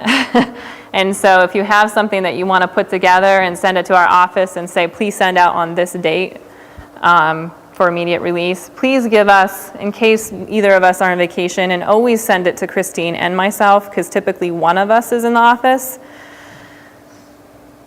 But please try to give us at least 3 days so that if we're busy or up to something or out of the office, we can get that press release out for you. But the press release goes to, I don't even know, like a list of, I swear, 200, and I don't even know where they get it from. So we have that, it's all set up. So that's public notice.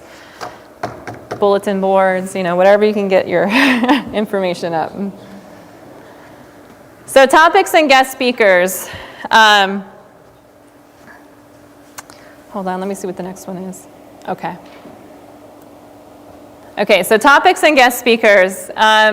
These are just things to consider, and I'm just trying to help you brainstorm different ways of, if you decide to go to the general meeting structure of every month, what do we get on the agendas? So the first thing on pages 15 through 17 of your handbook are some of the city's planning documents, or some of the things that the city departments do, and some of the programs that they have that may be of interest at a neighborhood council general meeting. So if you look at OPG, they have 4 big projects they're working on. They're listed in your neighborhood handbook. If you feel like you want a presentation on any of those in order to give feedback or to see what's going on, you can do that. OPG also has a grants program that you might want to know more information about. What grants, what do they qualify for? Franklin DeFort, Julie's group, got some of that money. They also have a crime victim advocates program and other programs that you might want people to speak on at your neighborhood council. Public Works puts together a project planning schedule by January of every year. You can look at it and see what projects they're doing in your neighborhood and have them come talk about it.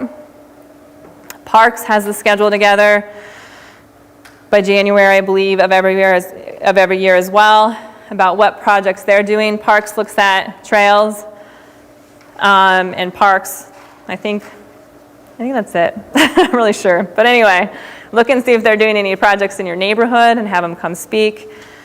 They also have the tree program. And Donna has asked me to remind everybody of this.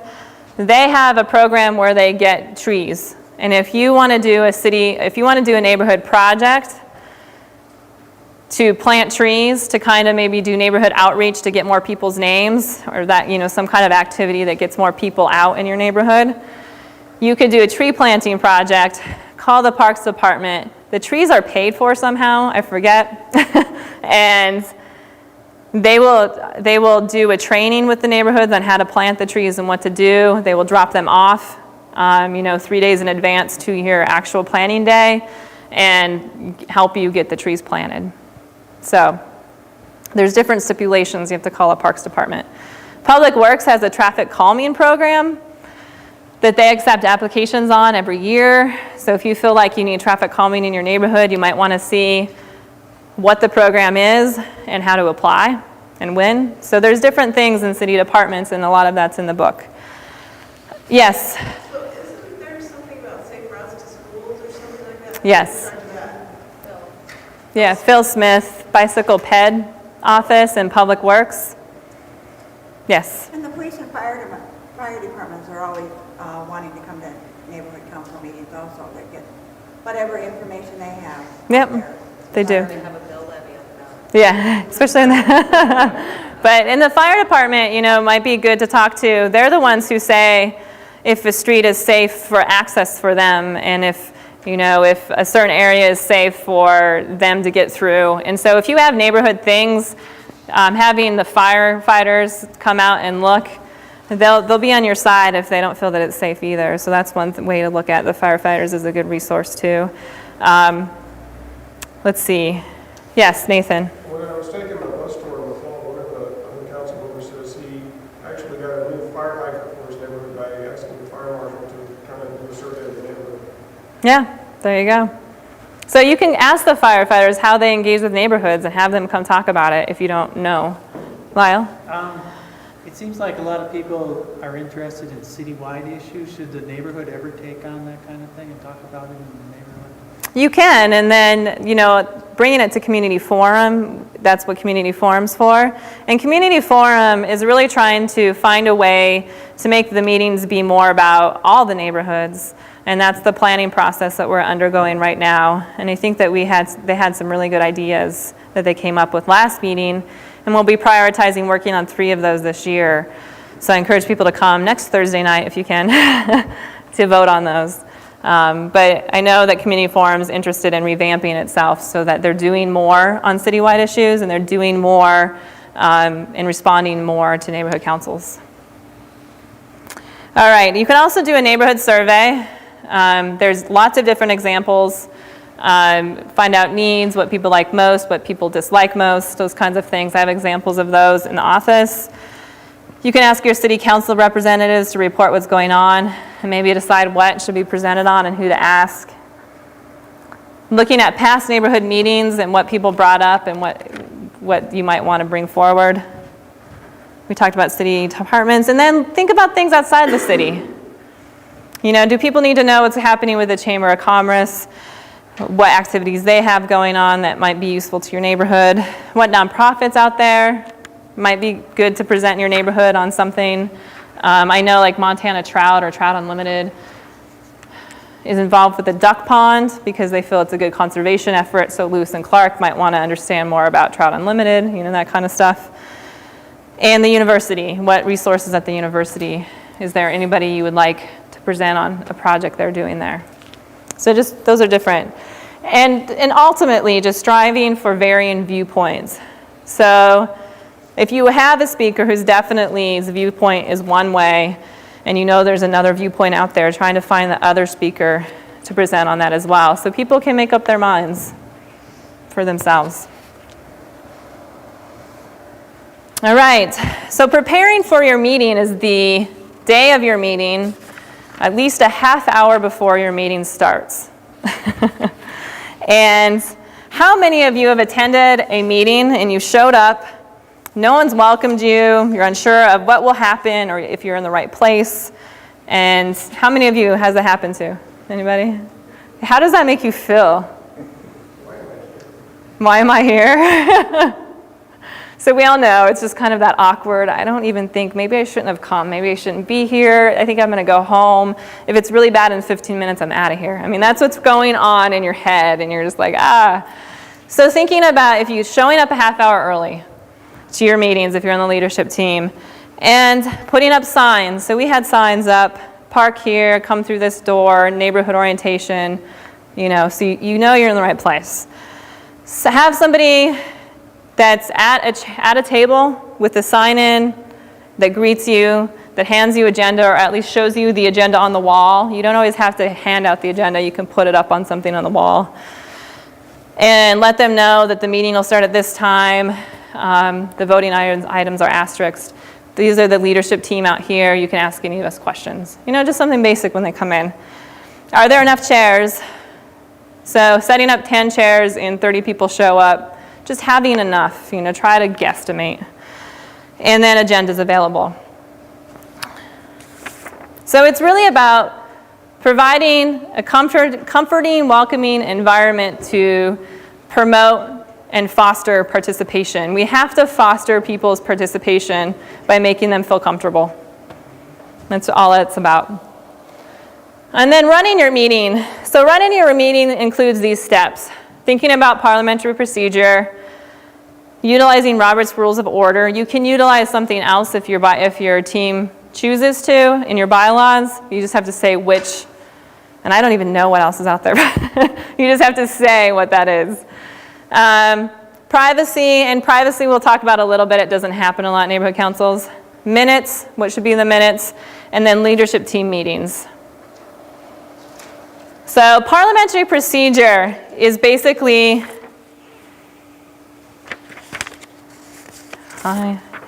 this is basically the order in which a discussion of an item should be voted on. So if you have a voting item, this is the order. Have the presentation, the varying viewpoints.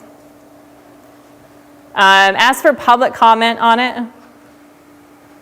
Somebody in the membership makes a motion. It doesn't have to be from the leadership team. It can be anybody that lives in the neighborhood that fits your bylaws. After the second of the motion, ask if there's any debate or discussion, and then take a vote.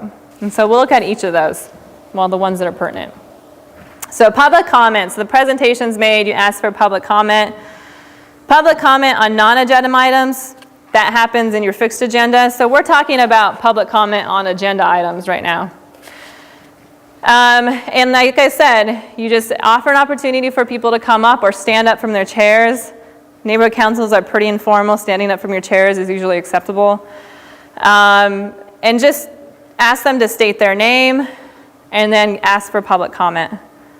Okay? And then if you need to limit the time, you can do that. Making a motion. So if you look on the back, appendix, let me get there, E. Appendix E has the 5 main motions that you would probably ever use. And honestly, you'll probably just always use a main motion unless things get really, an issue is contentious or something. You probably won't use the 5 main motions, but they're available for you to look at, and we won't discuss all of them. So just so you know that those are there. And basically it's just, I make the motion too, and somebody seconds it. That's the main motion. And then there's all these other things that can happen that usually don't. And then there's debate on the motion. And that's people giving their reason for why they're in favor or not in favor of the motion, clarifying any questions before they vote, or asking for support from others. So that's just really what debate and discussion is. It's not anymore, it varies quite a bit from public opinion. They're no longer giving that opinion as much as they're saying, I don't favor this because, I favor this because, support this, or can you clarify this before I vote? So it's a little bit different, although sometimes it doesn't look different. And then voting. So when debate is over or when the question is called. So anybody at any time in a meeting can just decide, I call the question, we've had enough debate and discussion, I call the question, and that's when you have to vote. So if somebody calls the question in your meeting, you have to vote. You can't say, well, I'd like more debate and discussion. And hopefully people don't use that in the wrong way. They should use that to move the meeting forward because you have a time limit, not to cut people off. Right? In some cases, you can have a vote on the question. You can have a vote on the question. If if somebody's called it early to try to stop discussion, Right. then ask for a vote, and if it's voted, if the question is not supported. Yep. You can do that. And that's the one way to keep it in check. And then you just record the vote. And typically for neighborhood councils, it's ayes and nays. If it's close, you might ask for a hand vote. I'm not sure if anybody does ballots for leadership teams, but I don't know if that's. And then basically, you have from the meeting a minority and majority report if you do the following with the minutes. So they always say for neighborhood councils that when you provide the vote to city council or city department, you should provide a minority and majority report, which in our time, we're like, we don't have time to give a minority and majority report. But if you do this in your minutes, it's already there and you can just provide them with your minutes. So when you take a vote, you just want to say, I would ask for how many ayes and nays so that they know. So I would have a hand vote so that at least you could count and write down how many, and then, so that you know. And then in the minutes, you must reflect these things. You have to reflect a summary of public comment. Summarize it as best as you can. You don't have recording machines at your neighborhood council, so as best as you can. And then all deliberation on a voting item, and that's just, again, a summary. So the summary of any kind of deliberation on a voting item, what the vote outcome was, and then also just general discussion on meeting content. That's important, has significant interest to others. So you can kind of determine what that is. But it's mostly definitely has to be summaries of things around the vote, because that's what's important. Minutes don't need to reflect a complete summary of a presentation. It can just be a summarized version. If it's an informal presentation, you could give a website if they have it and say, the presentation was given on this, see website for more details. Things like that are fine. General discussion about meeting process doesn't have to be. So if you're debating on what the bylaws say, or if you're debating on if you use the right motion or not, that stuff doesn't have to be in there. So, go ahead. What about public comment? Do we need to record that? And when you have that set time on the agenda to have public comment? Yeah. Yeah, even the non-agenda items, yes. And on the agenda items as well. Summarize as good as you can. Mrs. Johnson supports this because she feels it's good for the kids in the neighborhood. She might say a lot more, but trying to get the gist of what she said in there, the broad idea is what you want to have. And that's really the reflection. Mr. Anderson doesn't support it because of this reason. And then when you submit those minutes, and you can say we voted on it's in the minutes, that's your minority and majority report is what the summary of the public opinion is. Then you don't have to do a separate one. Just from my question was going to be people's names, if you were recommending using people's names in minutes. Yeah, it is public comment, so yes. And you don't have to get addresses like the city council. Just trying to find out what their name is good enough. People are sometimes reluctant to stand up in front of a meeting and give their names, and so when I conducted the meetings, I didn't necessarily consider that a requirement, that they had to give their names. Mm-hmm. Are you saying that they do have to give their names? If they would, that would be great. If not, you can say citizen 1, to identify. If there's like a multiple people who aren't giving their names, you can just say citizen 1, citizen 2. But you still have to summarize what the comment was in the minutes.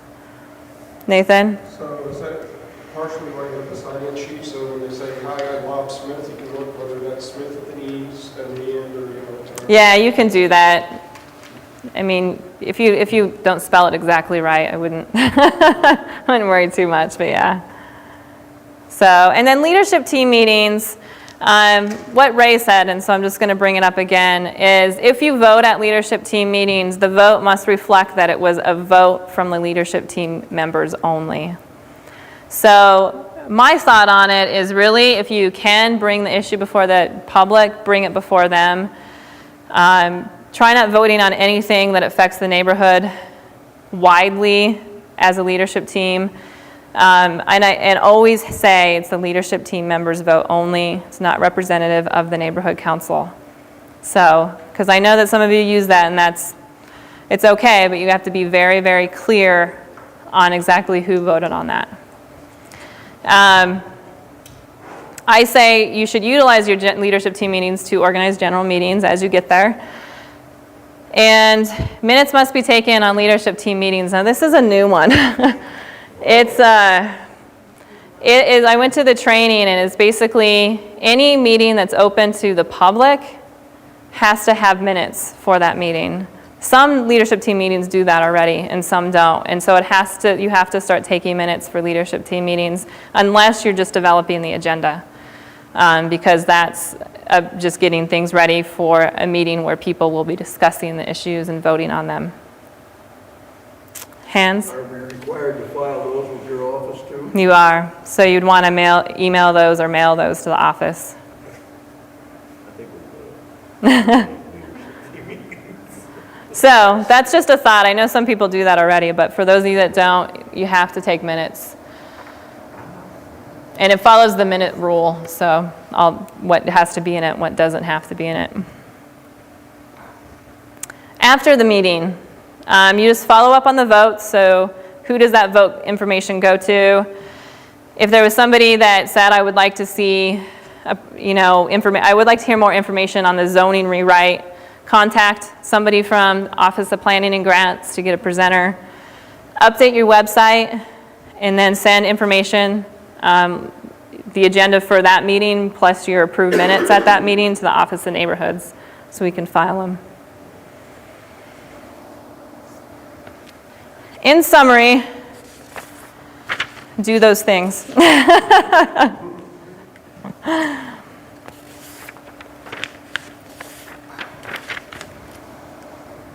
anybody have any questions? We can do lights again.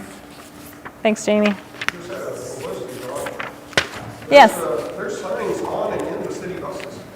Yes.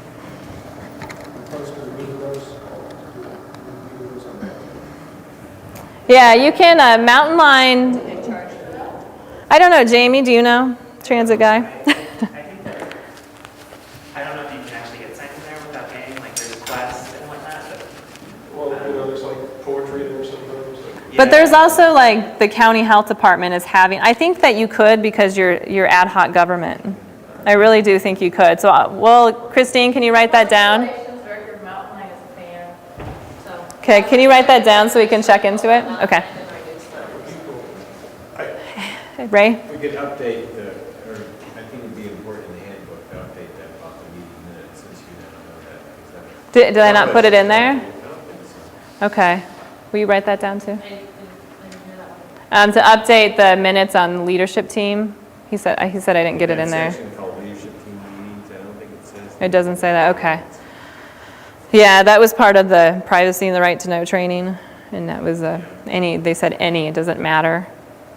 You have to have them. Nathan? Looking back through the old meeting minutes for my homeowners association, there was a time where they said, we'll just paint a paperweight and stuff flyers in with the newspapers. That wouldn't get everybody on, but it'd get a lot of people. Yep, that's another creative We idea. have also used the community service people to distribute. And if you contact the youth court about that, we have varying levels of success of how many of our flyers end up in the trash cans. But they do it for free. So. Yeah, another thing you can do too that the North Side West Side does is they put out an email to the active, and they have an active list of, I would say, about 15 people who are really will just kind of do the general stuff that aren't on the leadership team. They put out an email saying, we have this newsletter, we need people to take it and drop it off at doors by Sunday. And then what they do is they highlight the area that you're dropping off to, and it doesn't take very long. It takes that person like an hour, and they drop off their area. And they get most of the neighborhood, and most of the times they get all of the neighborhood. It just depends on how many people can do it. But, that's an idea too. I know this is probably not in the realm of things, but I'm just curious if you know who I could call in the city. They sanded 23rd a lot for winter, which was great, but now people are driving on the the dirt, and so it's kicking up all the dust, and you Yeah. can literally see a cloud of dust. Yeah, the streets division. I know they're busy, but They have a streets. okay. Yeah. Give them a heads up, yeah. And definitely take your city resource guide too, because that helps. Okay, so it's 8:15 and I haven't gotten to the programs yet, but I'm going to if people can. It won't take long. Yes. One quick question just as far as websites. We have had some interest in our neighborhood in building our website, which is currently pretty much non-existent. Right. Including a blog on it. Is that something that we can do through the neighborhood website or something that we should employ independently? Yeah, the neighborhood websites don't have the capacity for a blog. Okay. So you would have to do that on your, you'd have to find a site to do that on your own. Or we could link from the Mm-hmm. website to Yeah, the you can blog? always put a link on there, definitely. Has anybody tried that or done that? I think it's a great idea.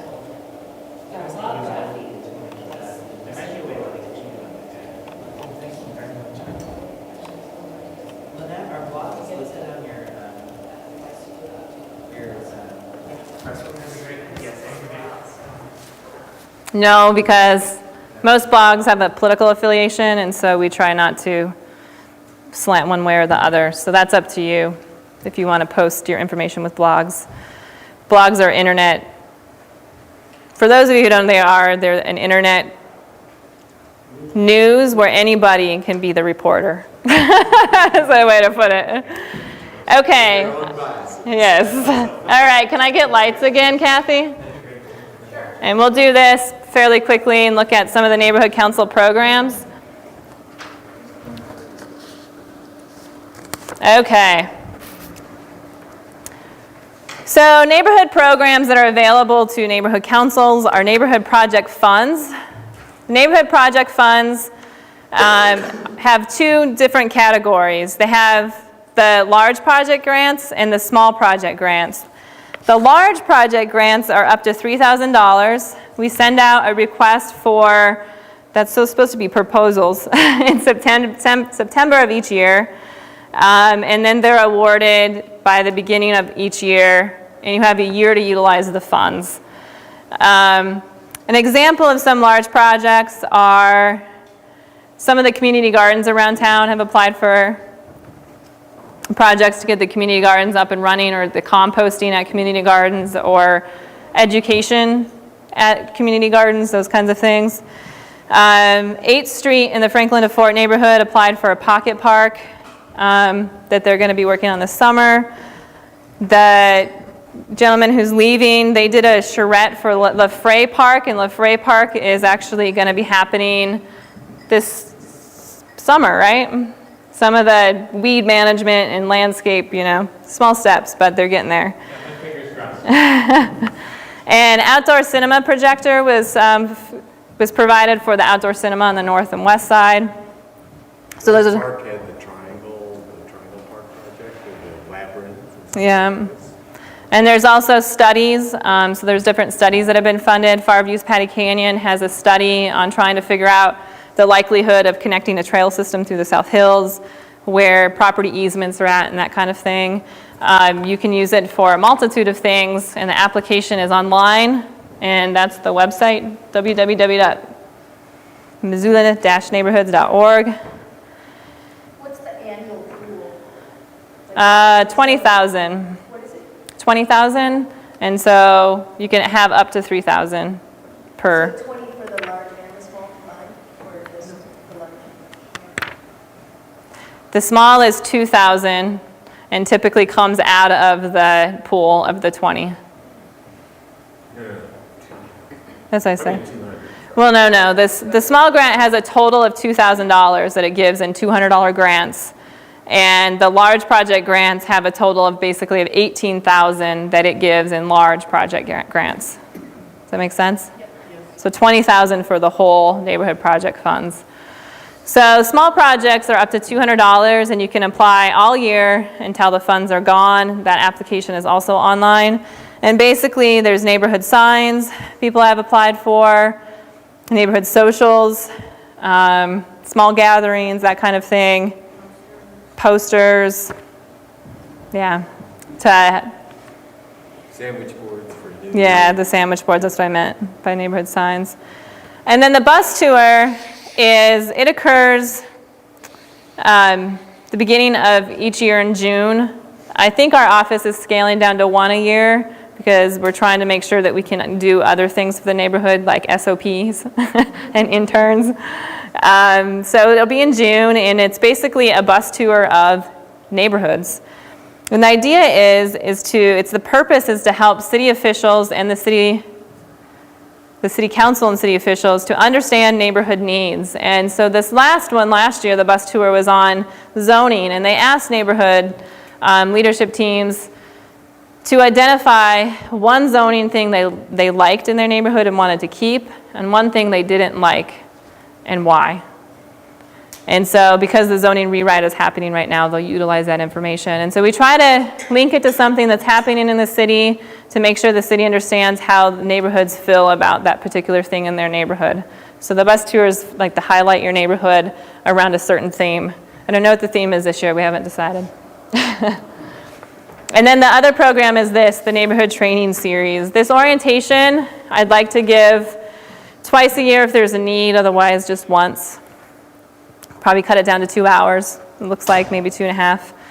March 18th, we're having a leadership development training, and 6 to 9, again, but it's going to be really good information, and it's presented by Pat Murphy, who actually helped start the student leadership development program or whatever at the University of Montana. So she's really done this stuff for a long time, and you don't have to listen to me talk. It's going to be here again. We'll have food and refreshments. April 26th, we'll do community building here again on a Saturday. A little bit more time because this is the nitty-gritty. This is what a lot of you I know want, but I think that going through the first two will help you do the third, which is how to increase the visibility of your neighborhood councils. We're going to really focus on using the media and looking at that. How to do neighborhood outreach and organizing to increase citizen participation. And then how to build a plan so that if we have interns coming in this summer, they can help you with some of the things you'd like to do in that plan. And the media piece is going to be by Ginny Merriam, who's the communications director for the City of Missoula. And the outreach and organizing is going to be done by Maxine Jacobson, who's been doing grassroots organizing for like 20 years, and she's a professor at the university. And then I'm going to help you build a plan, so I just have like an hour. So those are... Is there any way that can be broken up to something besides an all-day Saturday? Well, once we get past April, things are going to get busy, and we won't be able to do it again until the fall. But we are going to offer childcare, and hopefully we can have games and activities outside for kids. And I try to do it after ski season, but before like vacation. I know it's hard. Each year, the orientation will stay. The other two are skills training, and that's really, so that can change every year. So it's not always leadership development, it's not always community building, but what skills do neighborhoods need, and we'll build something every year for you to learn, either new or the same, it's up to you. So that's the new program. Neighborhood recognition, we have the Outstanding Volunteer of the Year award that comes out in September sometime. And it's recognizing people who have significantly impacted their neighborhoods through volunteerism. You can also come up with other ideas. If a neighborhood council has an idea for neighborhood recognition, some neighborhood councils in other cities do things like a Sparkle Award, where they recognize a residential place or a commercial place that is friendly to their neighborhood for a certain reason. Good neighbors. So if you ever have an idea like that you want to do a neighborhood recognition, bring it to Community Forum. Community Forum's the one who implements those neighborhood-wide things that can help neighborhoods get some recognition of their own. And any of these kinds of programs, if they help increase the visibility of neighborhood councils in general, I think it's a good idea, because we need that. Okay, so the resources. Each neighborhood council receives $800 for the fiscal year, for each fiscal year. The fiscal year is from July 1st to June 30th. Now, neighborhood councils have been around since 1997. This $800 didn't come into play till 2005. So for however many years, neighborhood councils didn't have any money. So this is something to start with. I don't say that we ultimately say 800 is all we need, but you know, I think if neighborhood councils start to increase their visibility and make a big impact, you can definitely get more money. Not this year, but I think you can. Because it's not enough to really do. No, it's not. And then, but then it ends up being too much to just pay for, cookies and coffee. Yeah. But that's why, I really feel like if we have this big vision of what, as a group, we can get neighborhood councils' visibility up, regardless of which neighborhood that is, but the general idea of neighborhood councils, and get participation up in general across neighborhood councils, and the city council and the city department see how useful that is, I think we can get more money. So that's an ultimate goal of kind of going through these things. The mailing supplement, again, very small, not enough money. $10,000 divided among the 18 neighborhoods, 17 this year, 18 next year with Captain John Mullen coming on. So that means you get less next year unless we raise this amount in this budget, which is one of the things we're proposing, so we need comment on it. Population, so basically it's the population of your neighborhood council as a percentage of the total population of the city of Missoula and multiplied by $10,000. And that's how much you get for your neighborhood council. So each of you gets a different amount. It's a per capita. So like that mailing that was just done at the north side and the side, how much did that cost? 800, the mailing itself was like 800 and, I'm looking at Christine, 60? I haven't gotten a receipt yet. Yeah, she called in though. It was almost $900. They did a postcard. So you can see how expensive that gets. They do north side, west side, so they're grouped. So it's probably as big as your neighborhood because they go together. They're federated. Was that just doing the carrier routes or actual address? That was carrier routes. Yeah, so that's their entire area. Carol? I'm not familiar with the mailing supplement, so is this? This is new. This is over and above the general budget? Yes. This is another source of funding that you have available. It's only for printing and mailing of a neighborhood notice, and that's it. So it could be a newsletter, it could be a meeting notice. You typically only have enough money to do one a year right now, but again, we can get there to getting more money, right? Just since not all neighborhoods are active, but Hans and I worked on a policy, which I think you're aware of too, that after a certain time in the year, if a neighborhood does not spend the funds, there is more money available too.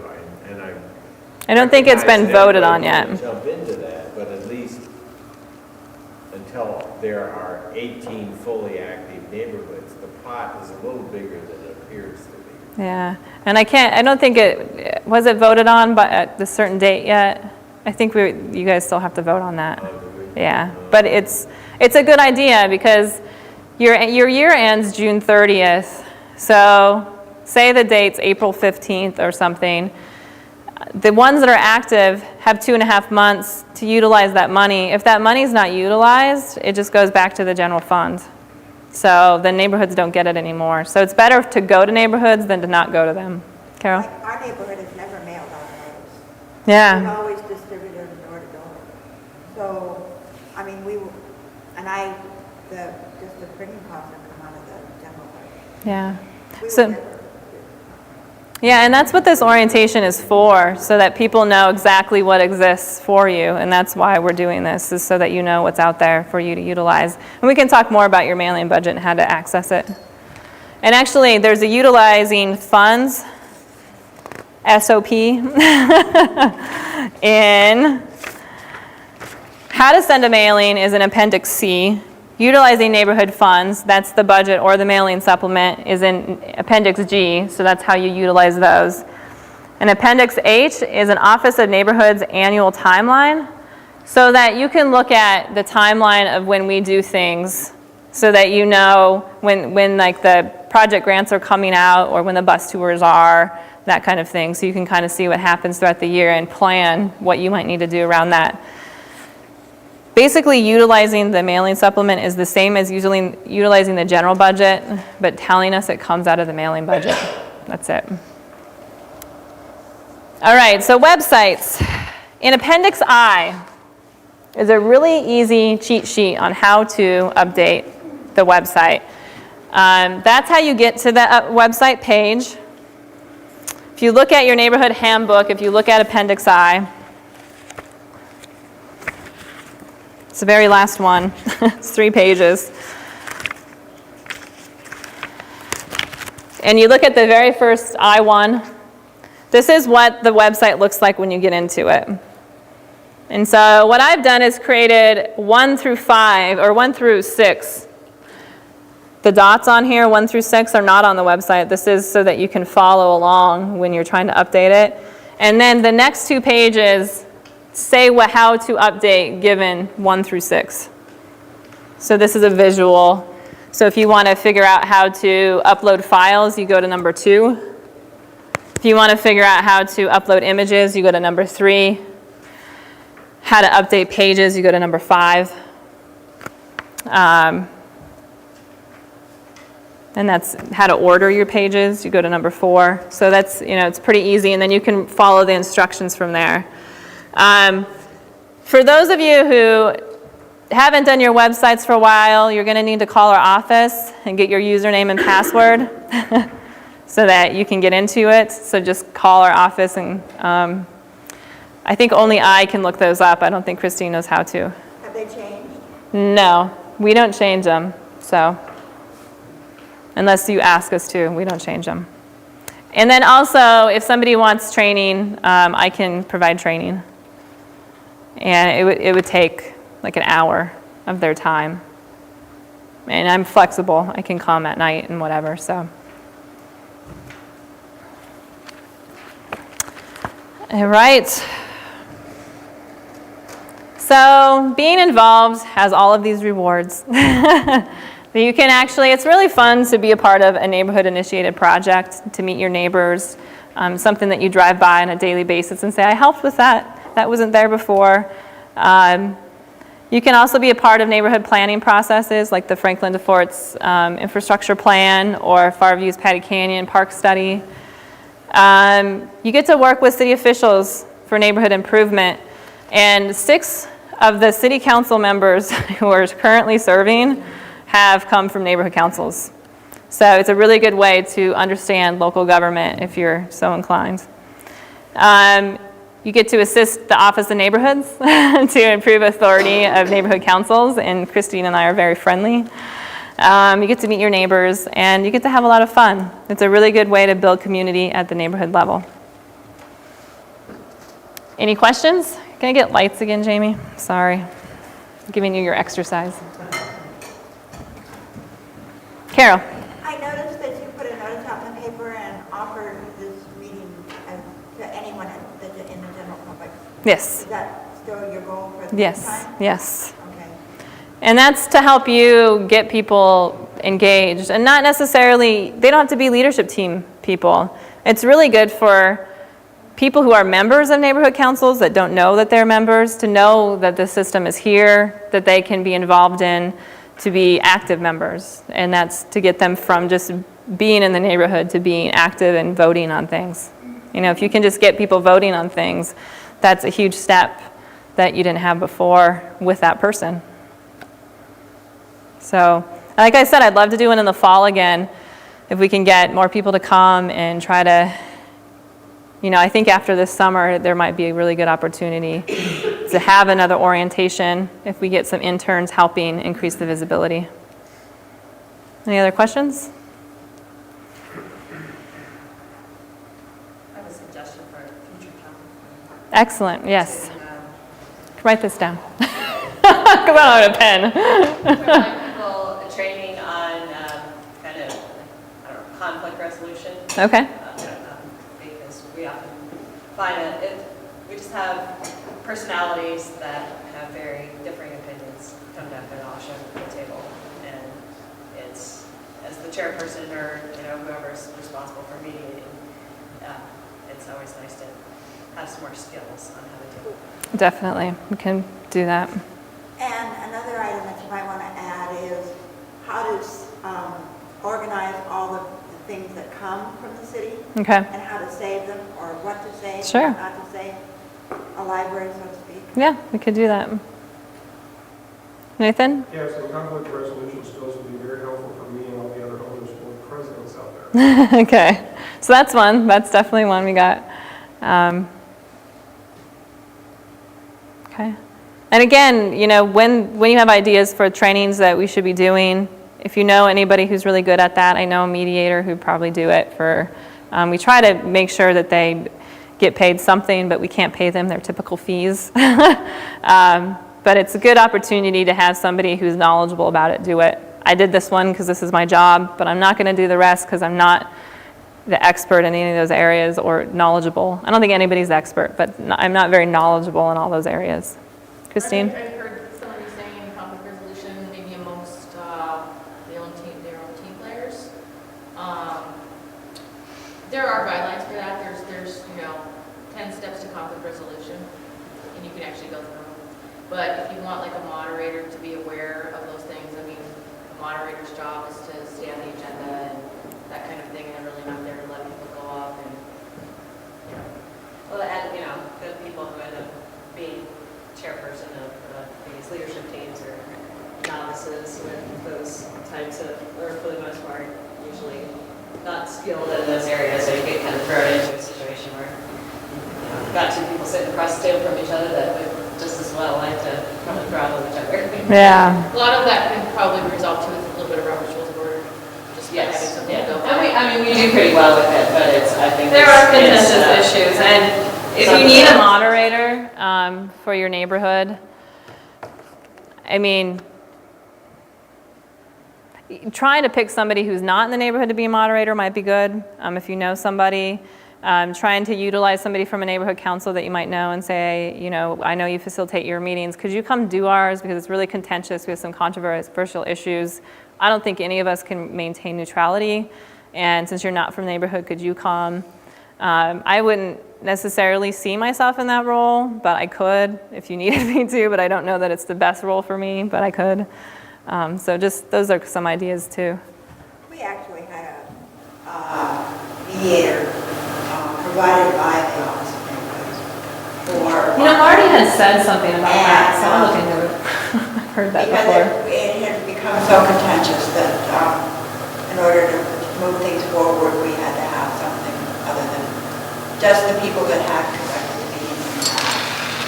And I'm sure that's in the record that the person that came. And it was very effective. It helped to move things along. Okay. Well, I'll look into that, and that'll be something, we'll jot that down for me again.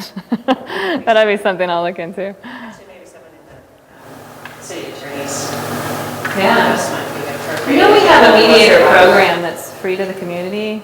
I don't know how it works, so maybe that's what it was. I'm sure that this person's name would be in Okay. Anything else from people? Questions?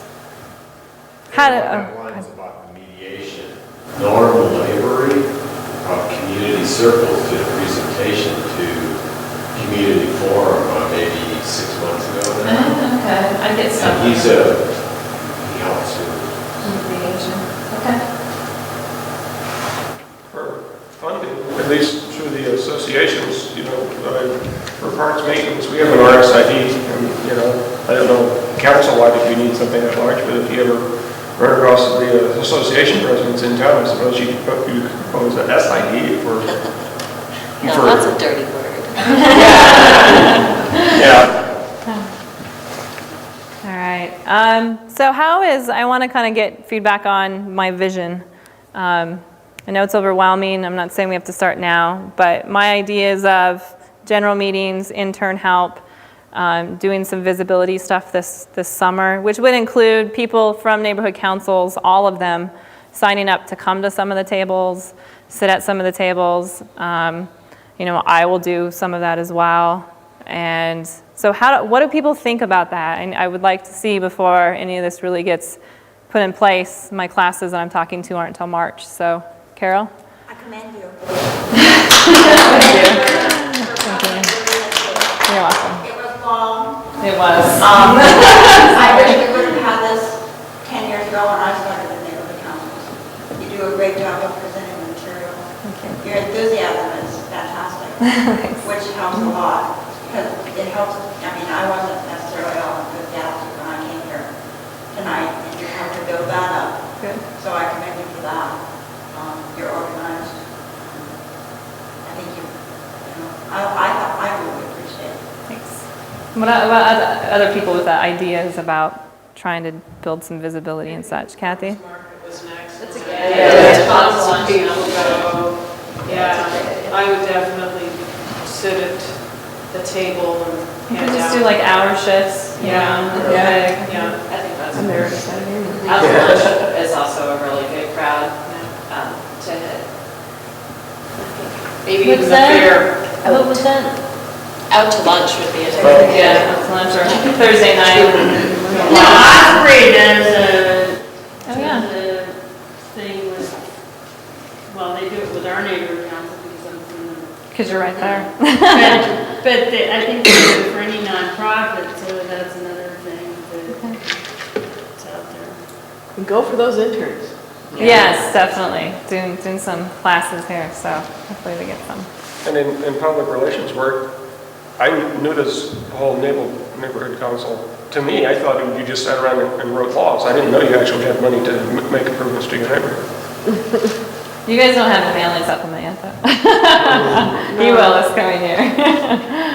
But we'll get Is there back. anything else that, given I know from the last 3 months and really meeting with people and the survey that I sent out, I just really heard we want more people participating and we want more people to know who we are. And so is there anything else around that, you know, the summer is the time to get out there and to get noticed, which I think will help increase citizen participation.